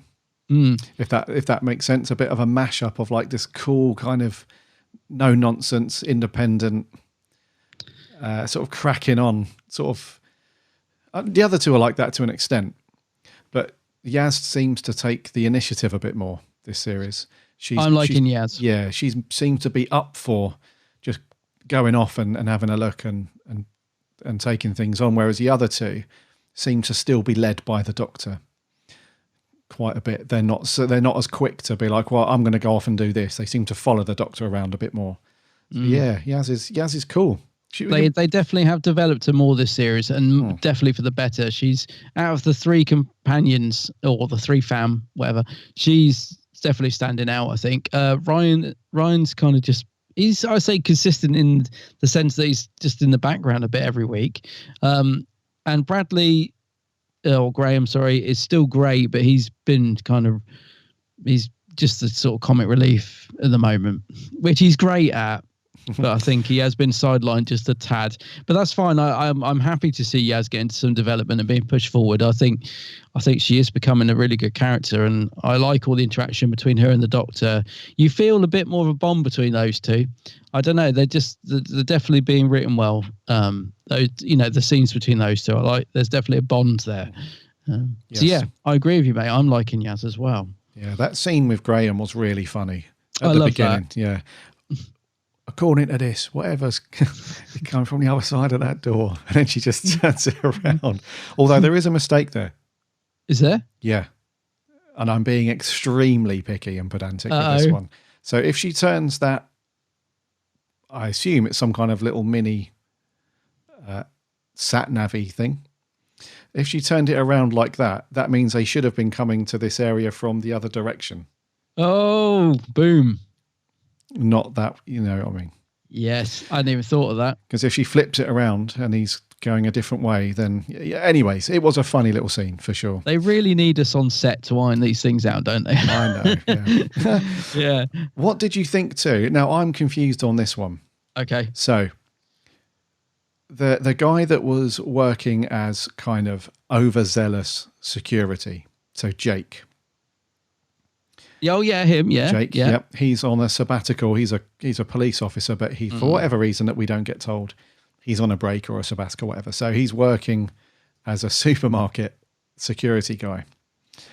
And we have no clue his relationship with Adam, the astronaut. He's in a bar and he sees the news report and he's obviously immediately concerned. Now, that's all good, like that part of the script. Where did Adam get a mobile phone to text him, and how did he know his number off by heart? Because I don't know about you, I don't even know my wife's mobile number without looking in my phone. So the process of Adam crash landing down to Earth and being kidnapped by the alien dudes and being tied up and in that lab and everything, where did he get a mobile phone from? And where did he get, how did he remember? Maybe he did, I'm not sure. I'm just saying in general, it's very difficult to remember mobile numbers these days. But where did he get a mobile phone from? I don't even know my own number, and I've had my phone for about 5 years. Yeah, I don't know. I hadn't really thought about that because I'm not sure what the timeline is. And he's watching it on the news, so presumably he's already crashed.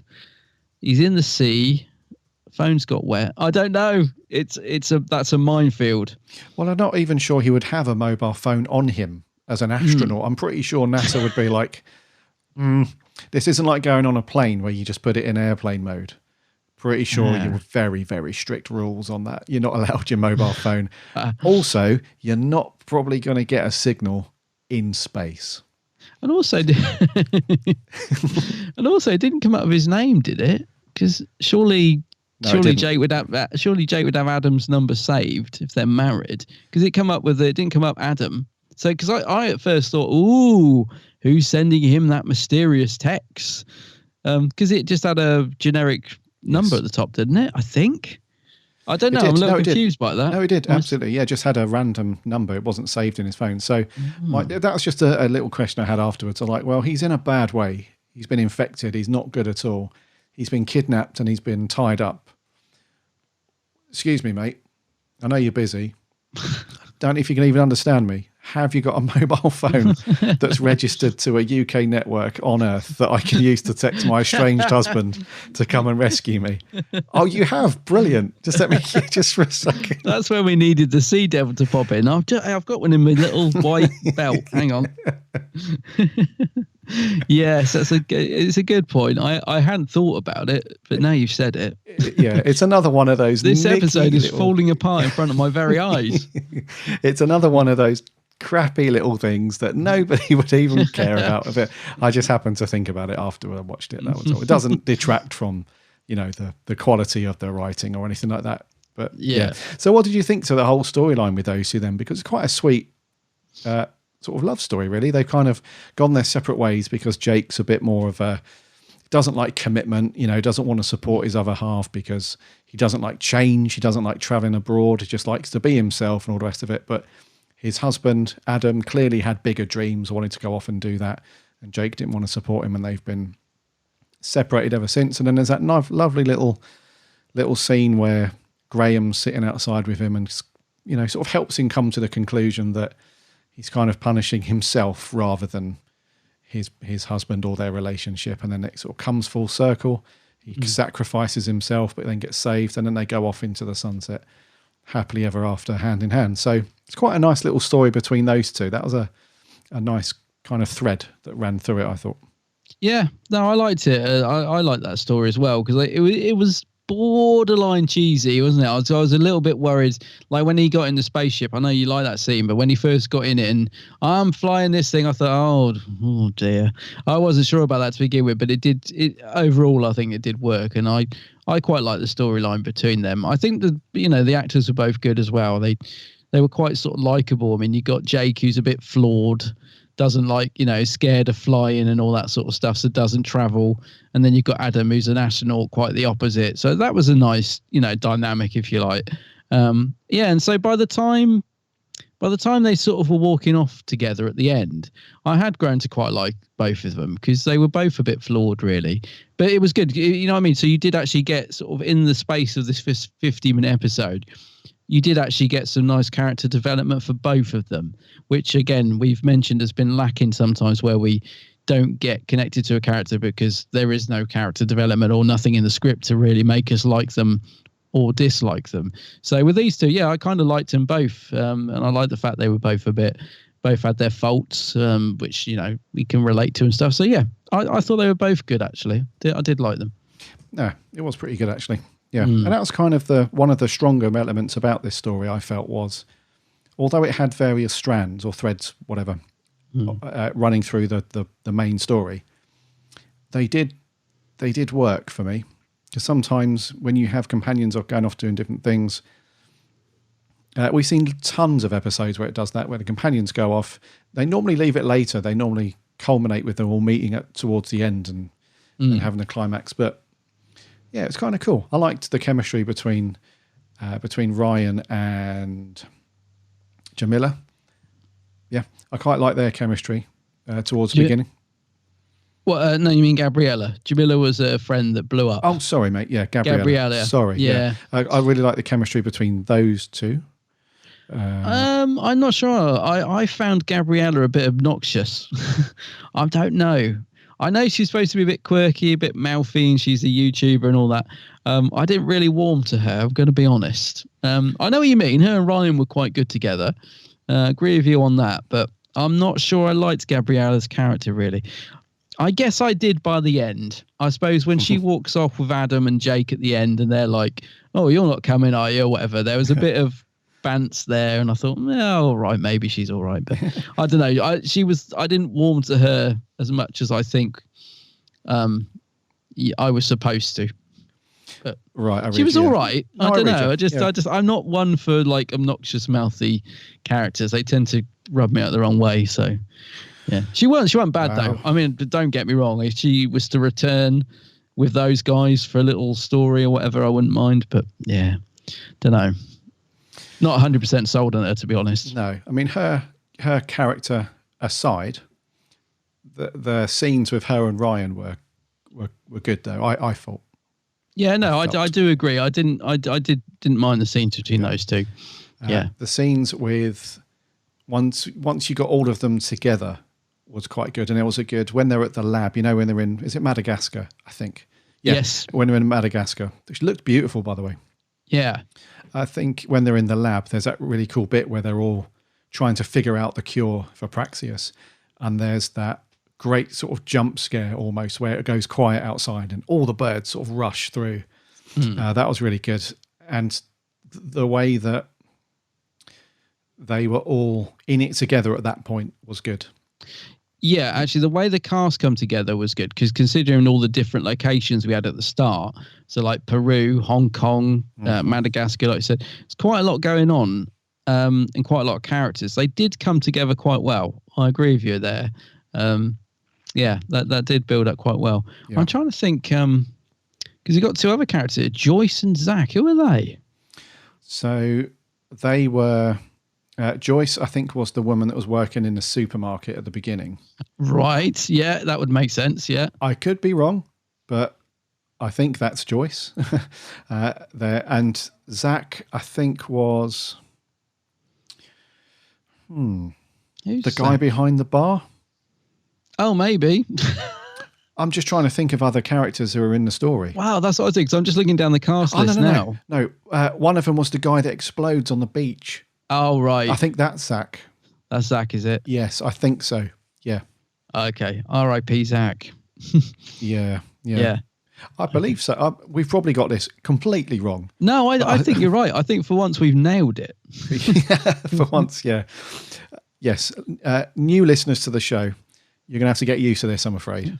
We're absolutely terrible at remembering supporting characters' names versus actor names and so on. But yeah, I think we've got that down. If they're not in the main cast, they've got no chance. I think this week, I think we've nailed it.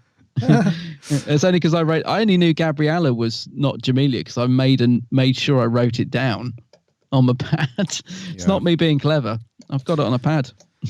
So last week or the week before, we spoke about character releasing the 13th Doctor's version of the TARDIS as a toy.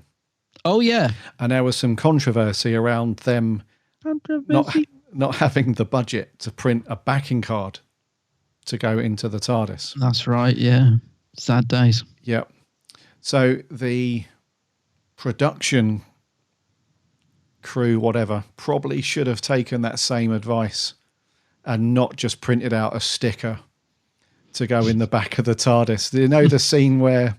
I noticed it. Oh, God. The scene where the Doctor's essentially looking out of the TARDIS, and I think Yaz and Gabrielle are going off to do something. And then when you look behind Jodie in the TARDIS, it's not they haven't put like green screen in there and put some CG in there. It's literally just a photo that's been printed out pretty big and just hung up in the back of the thing. Yeah. What were they thinking with that? Because you've got all of this beautiful cinematography and this great detail with it now being in HD and all that stuff, and then you go and skimp on like a 3-second... I don't know. That's got to be down to... I mean, I thought the direction this week was good. So we've got to put that at the director's foot, I think. Just not shooting it from the right angle, because you could see the top. You see, that's the problem. You could see the top of the sticker. Oh dear. Oh dear. But I did think the direction was good this week. You know, like you said about the beginning with the security guard, you know, so it cut from, you thought the spaceship was going to explode, but then it was a guy crashing through a load of tins or something in the supermarket. And, you know, it's very well sort of edited and shot, I thought, in those particular scenes anyway. Yeah. So that was all good. But yeah, I did notice that drop. Yeah. I guess I could excuse it in the sense that, I mean, I noticed it during the Tennant era, I think, sometimes. You just, not as bad, but you kind of knew there was just a backdrop there that he was stood against. But yeah, I know what you mean. And also, you know, the TARDIS itself, because obviously, like, they couldn't, with the new toy, it's just a reuse of a mold. It's not even the right sort of dimensions or shape, really. Because when you look at that TARDIS on the beach, beautiful shot, actually, when the windows are really yellow and stuff. I mean, it looked beautiful, actually. But you do notice how different that TARDIS is. It's very square and chunky, isn't it? It is. Whereas obviously the new toy is, I think it's a reuse of the Hartnell box that they produced years ago. So it's slimmer and it's taller and it's you know, the proportions are wrong. Jodie's TARDIS is very sort of chunky and square, and the windows and everything just are totally different. So I really noticed it this week. There were some really nice shots of the TARDIS on the outside. Yes. Inside still looks like a morgue, a big old set. When that old rocket's the central column's rocketing around, it always makes me laugh every time I see it. But she's got a little table now, hasn't she? She's got this funny. She put like all the things she'd collected into this funny little crystal table. These things keep popping up in that room, which I kind of like, actually. You know, it kind of takes you back to how Hartnell's TARDIS would just randomly have a piece of equipment in it that he needed, or Pertwee would suddenly have a drawer that folds out into a bed that he can lay on. And it's you know, it's something that's always been in Doctor Who, so I don't really have an issue with it. But yeah, there's lots of little things popping up in that console room now. Yeah. I think what it is that I don't like about it, I mean, I think when it's lit and stuff, it can look really nice. But I think what I don't like about it is that they always show it, they sort of step off it. So because it's got that outer wall, it feels like they're stepping off the set into the studio to film another, like the table feels like it's outside of the main set. And you know what I mean? I think that's the issue with it, because it's got those sort of circle steps. As soon as you step off of those, you just feel like they're stepping off the set. It must be very difficult to film it and make it look like I don't know, like it's a real thing. Especially all those blooming crystal pillars and stuff. It's an odd, I still think it's an odd interior. Still haven't quite got used to it. Yeah, I'm still not sold on the way they've lit that new interior. No. Because some of the previous, I think the darkest ones were, I think Capaldi's ones were fairly dark. They got darker as we went along. So the Eccleston one was reasonably dark, but then they tweaked it a little bit when Tennant came along. It had more sort of turquoisey, sort of orange lights and stuff. Yeah. And then Matt Smith's one was really bright at one point. They really amped up the orange and light and stuff. And then Capaldi's one a bit darker. But this one is very dark. Like you can't even see to the end, like the back walls almost of the TARDIS. Now, the problem is that this issue's been compounded by the fact that we were spoiled by such a beautiful looking TARDIS interior last week. I know. And one of our listeners, one of our good friends, Marty Bad Wilf, he emailed in his thoughts on on last week's episode, or we put it on Facebook. I can't remember. And I won't touch on some of the things he mentioned about the Doctor, because that's a whole can of worms. But he did say that BBC have kind of shot themselves in the foot a little bit, because a lot of people have been, like a lot of things with Doctor Who recently, they've been split on things, and the TARDIS being one of them. And they've shot themselves in the foot because they gave us such a gorgeous looking interior, and it's so light and beautiful as well, that now when you go back again this week to looking at Jodie's interior, it's like, oh man, why can't she couldn't she have done a swap? Couldn't she have like done some kind of Gallifreyan thing, like a pact or a swap or something? I loved Dr. Ruth's console room. I mean, it just was absolutely beautiful. It's kind of exactly, ever since the show was first announced as coming back, I mean, that's just what I would love to see. But it cannot be. I cannot let my mind go down that road, because if I do, I start thinking, oh, what if? And I don't know. Yeah. I'm starting to feel like we've only got a couple of episodes left, and I don't know that we're going to see Jack again. I don't know that we're going to see Ruth again. I'm starting to think that we're not going to see them again. I don't know why. I just get the feeling they're there, and they might come back in the next series or something. But I don't know. I just got this feeling that they were there, and especially Jack. I don't think we're going to see Jack until maybe the special. I don't reckon. Yeah, it's my thoughts as well, mate. Somebody asked me the other day, and I said the same thing. I said, I don't think we're going to see Jack or Dr. Ruth again. I think they've dropped them in as a mid-series a game changer. Yeah, and then we won't see them until either the finale or the next special. But that brings me on to something. I just want to close off. We need to talk about Jodie very quickly. But one thing that I kind of affected my score on this episode really was that after last week, and this leads on to a bigger question about where each episode of Doctor Who in a series sits within a timeline.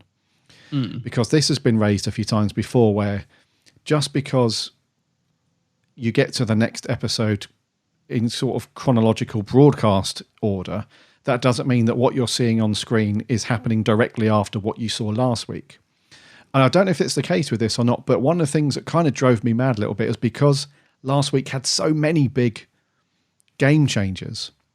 For me, you would have thought that priority number one for the Doctor would be to find out what the frick happened last week with the whole Dr. Ruth thing, Gallifreyans being alive, and this alternate parallel, whatever it is it ends up being.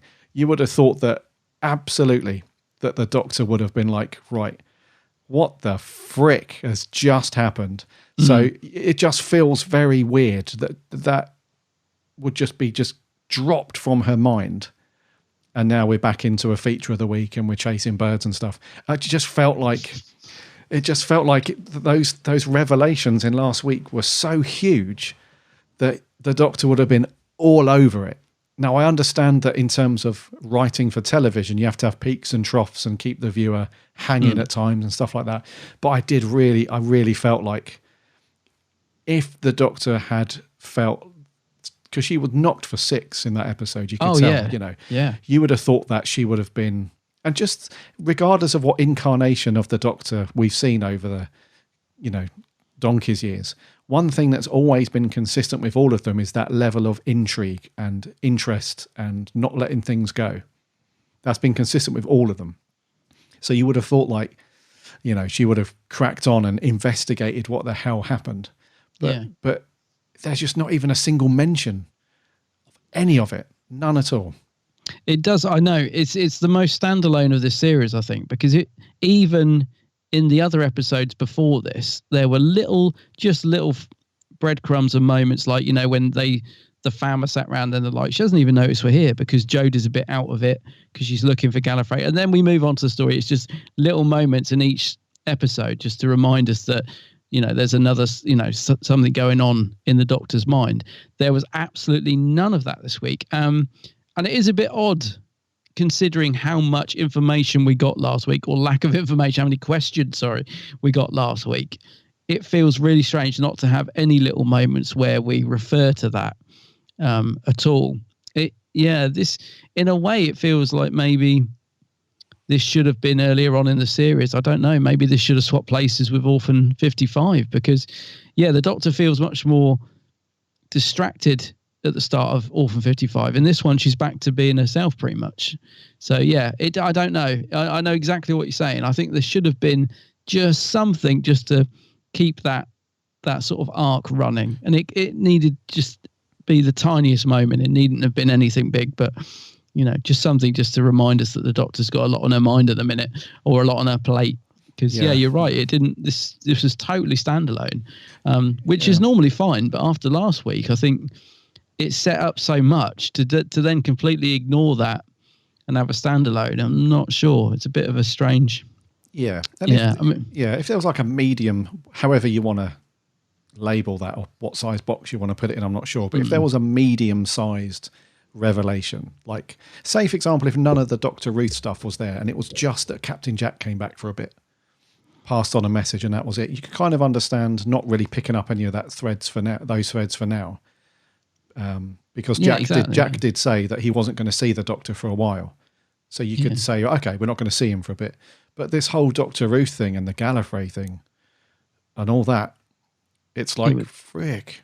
It was massive, wasn't it? I know it does. Yeah. So, anyways, that kind of got me thinking. Have they shot themselves in the foot again with this kind of narrative where they've not ignored, but they've not picked it up? And I don't know. Maybe it's a bigger question to answer. But just very quickly, Jodie's performance in this one, still carrying on, as in like improvements over Series 11 for you. Yeah, I think so. I think she was good in this. Yep. She's just. Yeah, I think she's at a certain level, and I think she's being written slightly better. As I said earlier, they're still giving her lots of expedition dialogue at the end of every episode, which is getting a little bit tiresome. But no, Jodie's fine. She's settled in quite nicely, I think, to the part now.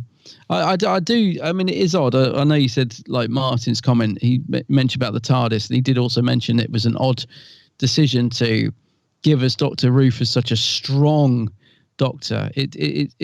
I do keep thinking of it every time I see Jodie on screen, because what I loved about Dr. Ruth was how she just wasn't so no nonsense. I mean, she took out those 4 Jadoon with a Phoenician Kudu, whatever you said, in seconds. I thought, oh wow, she was such a strong Doctor in that sort of 10 minutes that she was the Doctor. It's sort of in the back of my mind every time with Jodie, because Jodie's Doctor's a much more genteel Doctor, and she's more quirky, and she does things like, oh, I'm so close to figuring it out, come on, and it's a totally different take on the Doctor. So it's, I don't know, but I think she's fine. I do think she's good, but it's odd to have that comparison with this other new Doctor that they've thrown in there, which was so good. You sort of keep thinking, oh, I wonder what Dr. Ruth would be doing at this point. She'd probably had this wrapped up hours ago, if you know.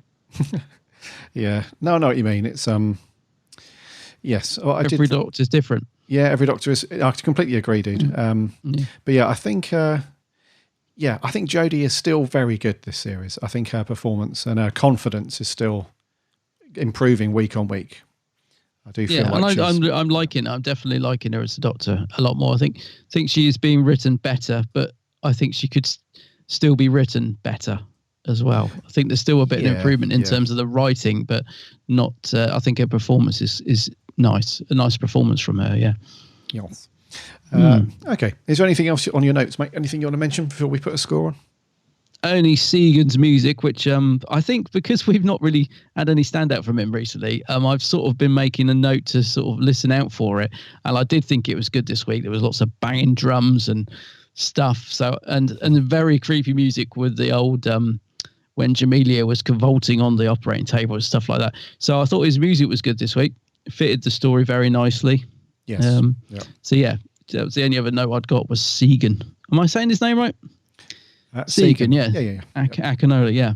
What did you think to the music? Was it good in the background, unnoticeable? What do you reckon? Yes, I think it was slightly better this week. It did have a creepy vibe to it. It definitely added to the story for sure.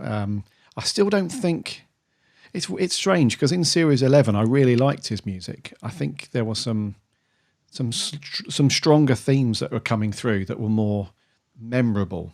So for me, after a couple of the episodes last year, I felt like I remembered some of those themes more. I'm not getting that this year. The music's not bad, don't get me wrong, but yeah, I feel like we need a little bit of Murray sometimes, a little sprinkling of Murray Gold, just a little bit.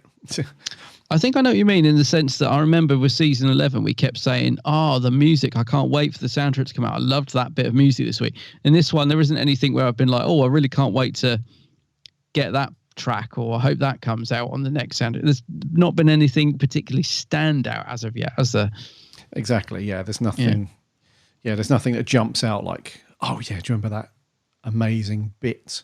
Because you think back to Murray's days, I'm not going to harp on about that too much, but things like Vale Dachum for the 10th Doctor, and what's the bit where the Master stares into the schism? That is if I said the wrong bit, that bit, the schism. That bit of music is. So for Matt Smith's Doctor, we had that epic sort of theme that they used every 2 minutes for running away. Exactly, yeah. So we had those themes that you can instantly remember, like a click of a fingers. Like, you remember that sad bit of music, or Rose's theme, or whatever. I'm not getting that vibe. Actually, I love that bit of music when the 9th Doctor is stood in front of the big fan in the end of the world. You know, when he just closes his eyes to walk through it, and there's that sort of choral piece of music. Yes, beautiful. Yeah, that's what I mean. There's just memorable. Yeah. So I get it. They're purposely not doing that. So I get why, but I just feel like we need a little bit of it back. Yeah, I know what you mean. Yeah. Okay, time for scores. Scores on the doors. It's you to go first this week, buddy. It is, and I'm thinking your scores probably is changed quite a lot, because as you talk through this with me, you've probably been going, because you got 3 written down, haven't you? And you're probably going from one to the other to think, maybe it wasn't as bad, or maybe that. So I have gone with a 6.5. A 6.5. Okay. Yeah, it was okay. It was, that's all I can say really. It was, it was okay. It wasn't bad, so it's not a 5 for me. It was not great, so it's not past a 7. So 6.5. Okay, I am going to settle on. Drum roll, please. Well, your score, I had it written down first. That was my first score. Then I went up to a 7.5. Oh. Then I went to a 5.5. What? Wow. Yeah. So after I watched it the first time, I wrote down 6.5. And as we've talked, I'm going to stick with that. I'm going to match you, mate. I'm going to go with a 6.5. Yes. I think it's slightly higher than an average middle of the road. It's a good episode, but certainly nothing that's going to be. And it will also, I know we shouldn't think like this, but later on, once Series 12 has all been and gone, I think the quality of next week's show will determine how well this one's remembered as well. Yeah, totally get what you mean. Okay. For me, it's still better than Orphan 55, because a lot of Orphan 55 sort of did make sense to me. Like, why did the creature even bother taking old Benny? What was the point of it? There were so many things that didn't add up. At least, Benny. The story in this was kind of like, it made sense, I suppose. But it just never reached that next gear, like you said, really. Yeah. Okay. I'll read you. Benny! 6.5 from us and Benny. What did our awesome listeners think? We had a bunch of audio clips in, so let's get into those. First one, a regular reviewer from Down Under, Sammy Satine. Sammy. Hey, Gary and Adam, Sammy Satine here. So, Praxeus, it's a lot like Orphan 55. It's slightly better, but plastic being deadly in virus form, I can safely say I won't be watching this episode again. This was boring. Nice to see Warren Brown in Doctor Who on TV. Usually he plays Sam Bishop in Unit on Big Finish, which is awesome. He played Lee in this. I give it 5 plastic viruses out of 10. See ya. Sammy, not impressed. Not impressed at all, Sammy. And he was in Hollyoaks, wasn't he? I don't know, buddy. I recognise him. I don't watch Hollyoaks, but I know of him in Big Finish, but it's not Hollyoaks. No, I believe he was in Hollyoaks. Moving on. Maybe he insisted on that music. I'm only coming in. Forget that Hollyoaks music. Thank you very much, Sammy. A 5. Moving on. This is Craig Bryce. Hi guys, hope you're well. So, Praxeus, what did I think? Well, it was always going to be hard after last week's story with the excitement and intrigue, but at least put some effort in. I found this story really, really boring. I actually found it quite hard to sit through. It's a good job we had last week's story, because if we'd have had something like this every week so far in Series 12, this series would have been a real slog. There's some nice ideas in there, like the virus, but I think it would have been better if they turned into monsters instead, just to give it some excitement rather than them just puffing into a cloud of smoke. Some of the guest actors were wasted this week, especially Warren Brown. Warren Brown's a great actor. He's brilliant in one of my favourite shows, Luther, but just wasted on a poor story. The companions this week annoyed me, especially Yaz when she decides to disappear on her own. The Doctor would have put up more of a fight than that to stop her from doing it. Again, Jodie this week was poor. All in all, just like Orphan 55, 5 out of 10. Cheers, guys. Speak to you next week. Bye. Oh, I do agree about the monster thing, and you said it as well, when rather than exploding, which was horrific, but yeah, I thought they were going to turn into sort of, imagine them, they'd be really creepy as a monster. Yes. If they'd, I'd had a bit of a trick mister. I could only think that Pete Matigue thought that was too obvious. That's the only thing I could think of, because that would have added something to the story, I think, if he had those running around after you. Especially if they had the white eyes, like... Yeah, I mean, they're proper creepy. Very creepy, yeah. Craig, not too impressed with that. No. Yeah. Thank you for your thoughts, though, Craig, as always. Ian from France. Hi, Ian from France here. Episode 6 already. Oh no, let's dig right in. Jodie's performance was great. She's getting better, save for the odd silly line about a cat. Yaz is definitely going to die. I thought it was going to be this episode. Should be Ryan, because he can't act for Toffee, but it's going to be Yaz. The cool entrance of the villains in gas masks was spot on. They look really sinister. And it was yet another callback to late 70s, early 80s horror. My Bloody Valentine this time round. Go check it out, guys. Great music again for me. I know there have been complaints, but I love the more downbeat style of this series compared to the overblown, in-your-face themes of the last few. A great supporting cast, all of them were dead strong, and Suki was smoking, until she blew up, of course. Shame. I like the fact that all of the TARDIS team got a bit of something to do, and I loved how excited the Doc looked when she considered Autons for a second. Really tickled my nostalgia gland. And just how many brains does she have? Another brilliantly contemporary concept following Orphan 55, an alien bacteria that feasts on plastic, and all of that stuff about microfibers in each and every one of us. Absolutely true. Be afraid. Be very afraid. My one and only downer was the terrible last line. A totally unnecessary narration that just sounded a bit silly. Other than that, keep them coming like this. So far, this season is metal as F. I reckon 13 listens to Slayer.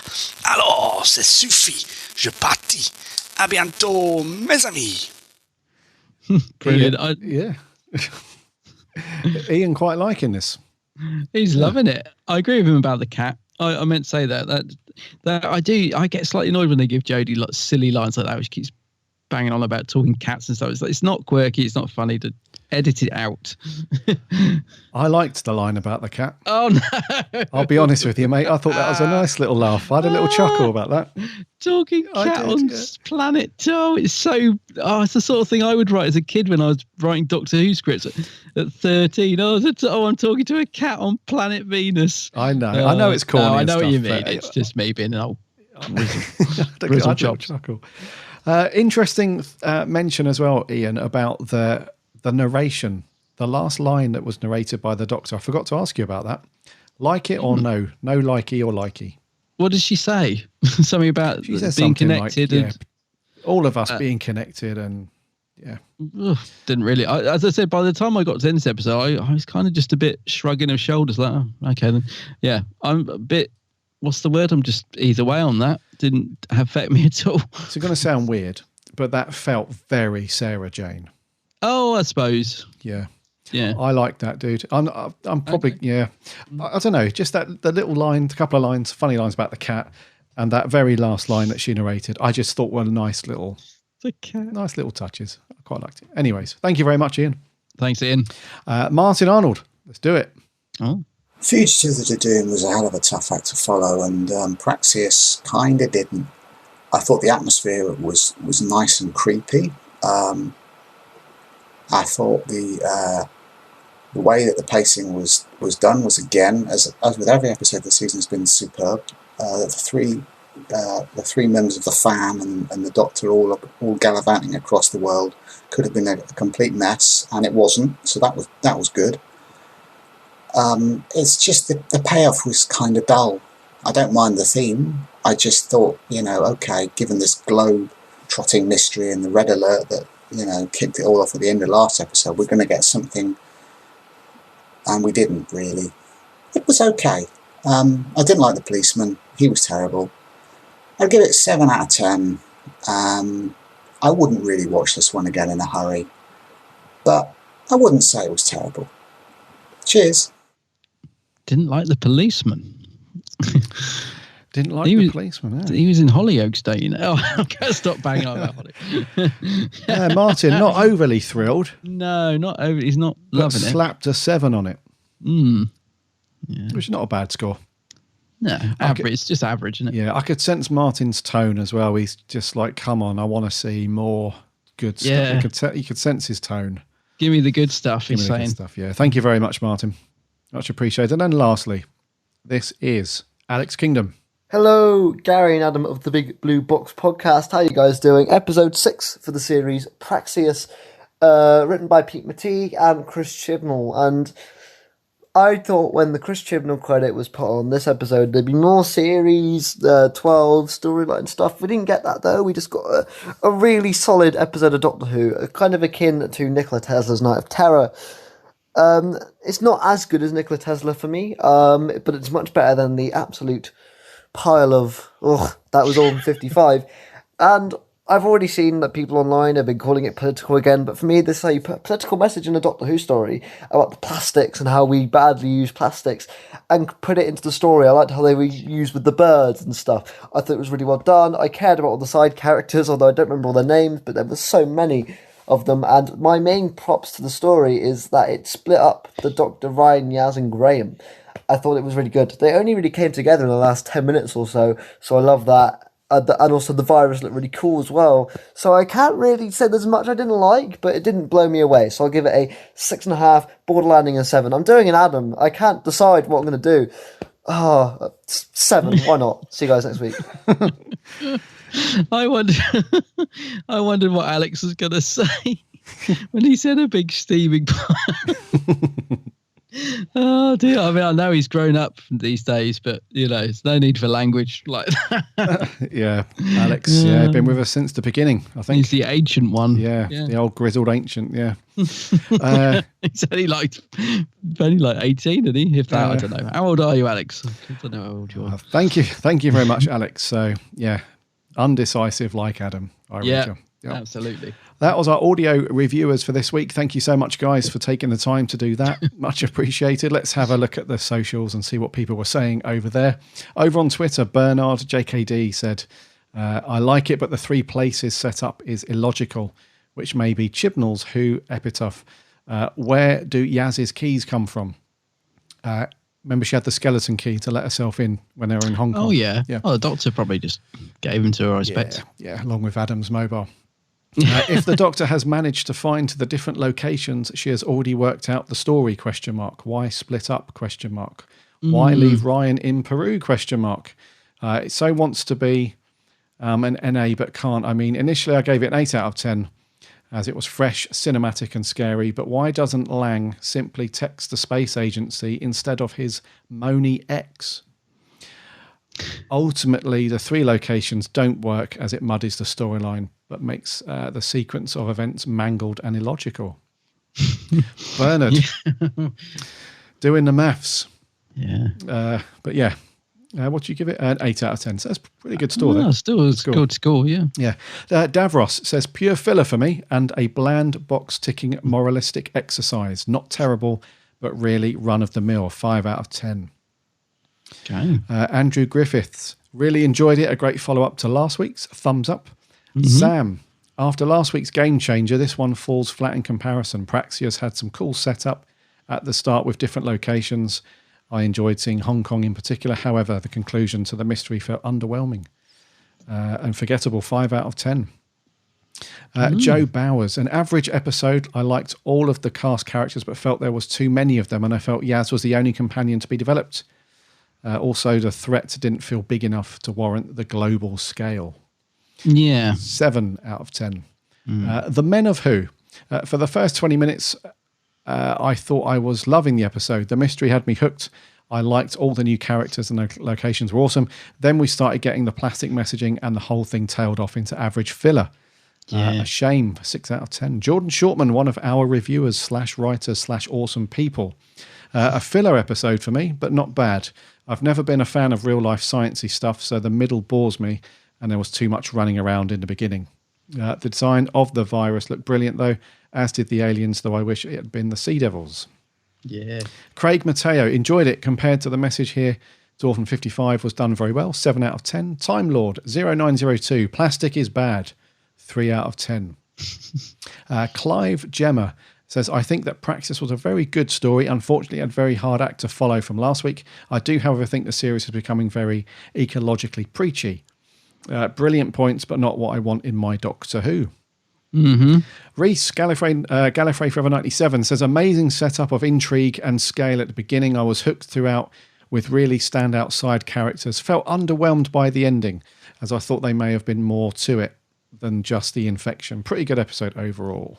Reese Riftflix 028, overall a really good story. Stunning visuals to go alongside it at 8 out of 10. The American Time Lord, the episode didn't hold me. I didn't watch it all the way through. Plus, what about the cliffhanger from last week? Disjointed season so far, but not giving up. Zombie Who 97, I enjoyed the first 15 minutes. Thought the design of the infection was cool and could have played out in a more horror way. 4 out of 10. Yeah. DW Sebling, interesting concept, but a bit filler. 6 out of 10. Bobby Marco, felt very Davison era, for better or worse. Interesting. Who else was on here? Edward Giluli. Another solid, entertaining, good-looking eco-themed season 12 episode. Jodie was good, despite a return to some of the long explanations. 7 out of 10. Doctor Who news and rumours. Better than Orphan 55, but would have benefited greatly from a good reveal. Like the Sea Devils or the Autons or something along those lines. Should have had a classic villain and been a two-parter. Interesting. Spencer Shively, really liked it. Some great characters, companions, add all the good stuff too. Really interesting concept with a not so preachy message. Much more engaging than Orphan 55 with all the mystery. Ending was a bit cheesy. 7.5 angry flocks out of 10. Jessica, awesome Jess. It was a really good episode. There was some real tension and a lot of great action at 8 out of 10. And then lastly, we had Brian Chapman. Brian Chapman. Praxeus was a good story. A pretty good episode, as long as I enjoy the action and scenery and don't think too hard about what went on. 7 poor forgotten amorous out of 10. And lastly, Sarah Baggett, the running Whovian. Always running. It was okay. It started well, but it didn't keep me hooked, and I didn't appreciate the lecture or the way it was delivered. For me, Doctor Who should be an hour of escapism and imagination. Such messages, if included, should be subtle. She gave it a 5.5. Thanks, Sarah. And over on Facebook, Daniel Hickey said, this was okay. I'm all for real-world issues coming up, but I don't need them rammed down my throat. Villain predictable ups. Companions had a lot to do and time to shine. Locations look great. 5 out of 10. Miles Mackenzie, I recognise there are flaws in the plot, the editing and some character decisions, but I just don't care. These issues never made me step out of the story while I was watching it. My mind was glossed over with them the way it was all good but ridiculous fantasy. Goes on to give it an 8.5. Kevin Mullen, really enjoyed it. Some good tension and nice to see the TARDIS crew off doing things separate from the Doctor. 7 dead birds out of 10. Colin Carey, here we go again, trying to be PC. It's okay 1 or 2 episodes, but they are getting to do it a lot lately. A 3 out of 10. Chloe Anderson, it was all right. However, I love that, Colin. Here we go again. Chloe Anderson, it was all right. However, not a patch on last week. The teeth-like infection looked pretty good. In a disturbing way, it isn't one I'm going to go back to anytime soon, seeing as me and my brother were just taking the mick, referring to the gas mask people as Dr. Constantine throughout. Oh, yeah. 6 out of 10. Matthew Taylor, I enjoyed the episode again this week. Great tension and humour, used really well throughout. Loving the series. Jeff Waddle, started off brilliantly and creepily, a complete mystery as to what was going on, but the resolution of a plastic parasite was a bit of a letdown. Looked great, some proper jump scares, Jodie getting to do a bit of science stuff. I think any episode would suffer after last week's Barnstormer. 7 out of 10. Yeah. Zach Jenkin, very weak. The villain in plain sight. Plot device is getting stale, and some of the supporting cast performances made me cringe. Worst of the series so far. 4 out of 10. Charlie Turner, meh, very meh, and the weakest of the series so far. That's all I can think to say. 5 out of 10. And lastly, Carl Evan Elwell says, when did the Doctor stop caring for her companions? Letting Zaz? Wrong show. Letting Yaz go off on her own with nothing to defend herself and got into trouble. How did she... and how did the sabbatical DI end up in Hong Kong so quickly? Badly edited, stale and boring. A 4 out of 10. He did get his arse over there quick in the same clothes as well. Yeah, that's a good point. I didn't even notice it. Yeah. That was a quick turnaround. God, I tell you what, you start sort of noticing these things, it all falls apart, doesn't it? Yeah, you've just got to go with it sometimes. And poor old... what's his name? Getting killed on the beach. I mean, does no one care? The heart's gone from Doctor. I mean, she chases all over the blimmin' planet to get old Benny back. And he's 100 years old anyway. But old Alamo, or whatever he's called, what was he called? The guy on the beach? Zach, I think. No, the guy on the other guy. The guy they're like, just stay and watch the birds. You've forgotten him. Oh, I've forgotten his name. Yeah, him. Yeah. We knew he was a goner, come on. I know, but they don't care about him, do they? Off you go. New hashtag, Doctor Who doesn't care. No. Oh dear. So thank you so much to all of you for sending in your thoughts and reviews. We love hearing what you guys think about the review story that we're doing. Next week, buddy, we've got a title next week. We didn't have titles a few days ago. We've got them now. What are we doing next week? Yeah, so next week's episode is called Can You Hear Me? Yes. Can you hear me? What's that about them? I don't know. Are the Sea Devils in it? No. Oh. Okay. Well, actually, the trailer did look good. Joking aside, the trailer looked proper creepy, didn't it? With that big hand coming round with the long fingers, and I hope it looks promising. I tell you what, dude, I'm really looking forward to the next 2 weeks, because this one looks like a real good creepy one next week, and then the week after is called The Haunting of Villa Diodati, which I know about that place because I touched on it in school. Oh, really? Yes, it's the place where Lord Byron invited loads of influential and cool people to spend the night, inviting them to write ghost stories. And that's where Mary Shelley came up with the story of the Frankenstein's monster. Ah, all right. That sounds interesting. Yeah, so the next 2 weeks sound really, really cool. But anyway, next week, Can You Hear Me? We'll be asking for your thoughts and reviews on that, so keep an eye on the socials and so on. Let's wrap there, buddy, for episode 254. Indeed.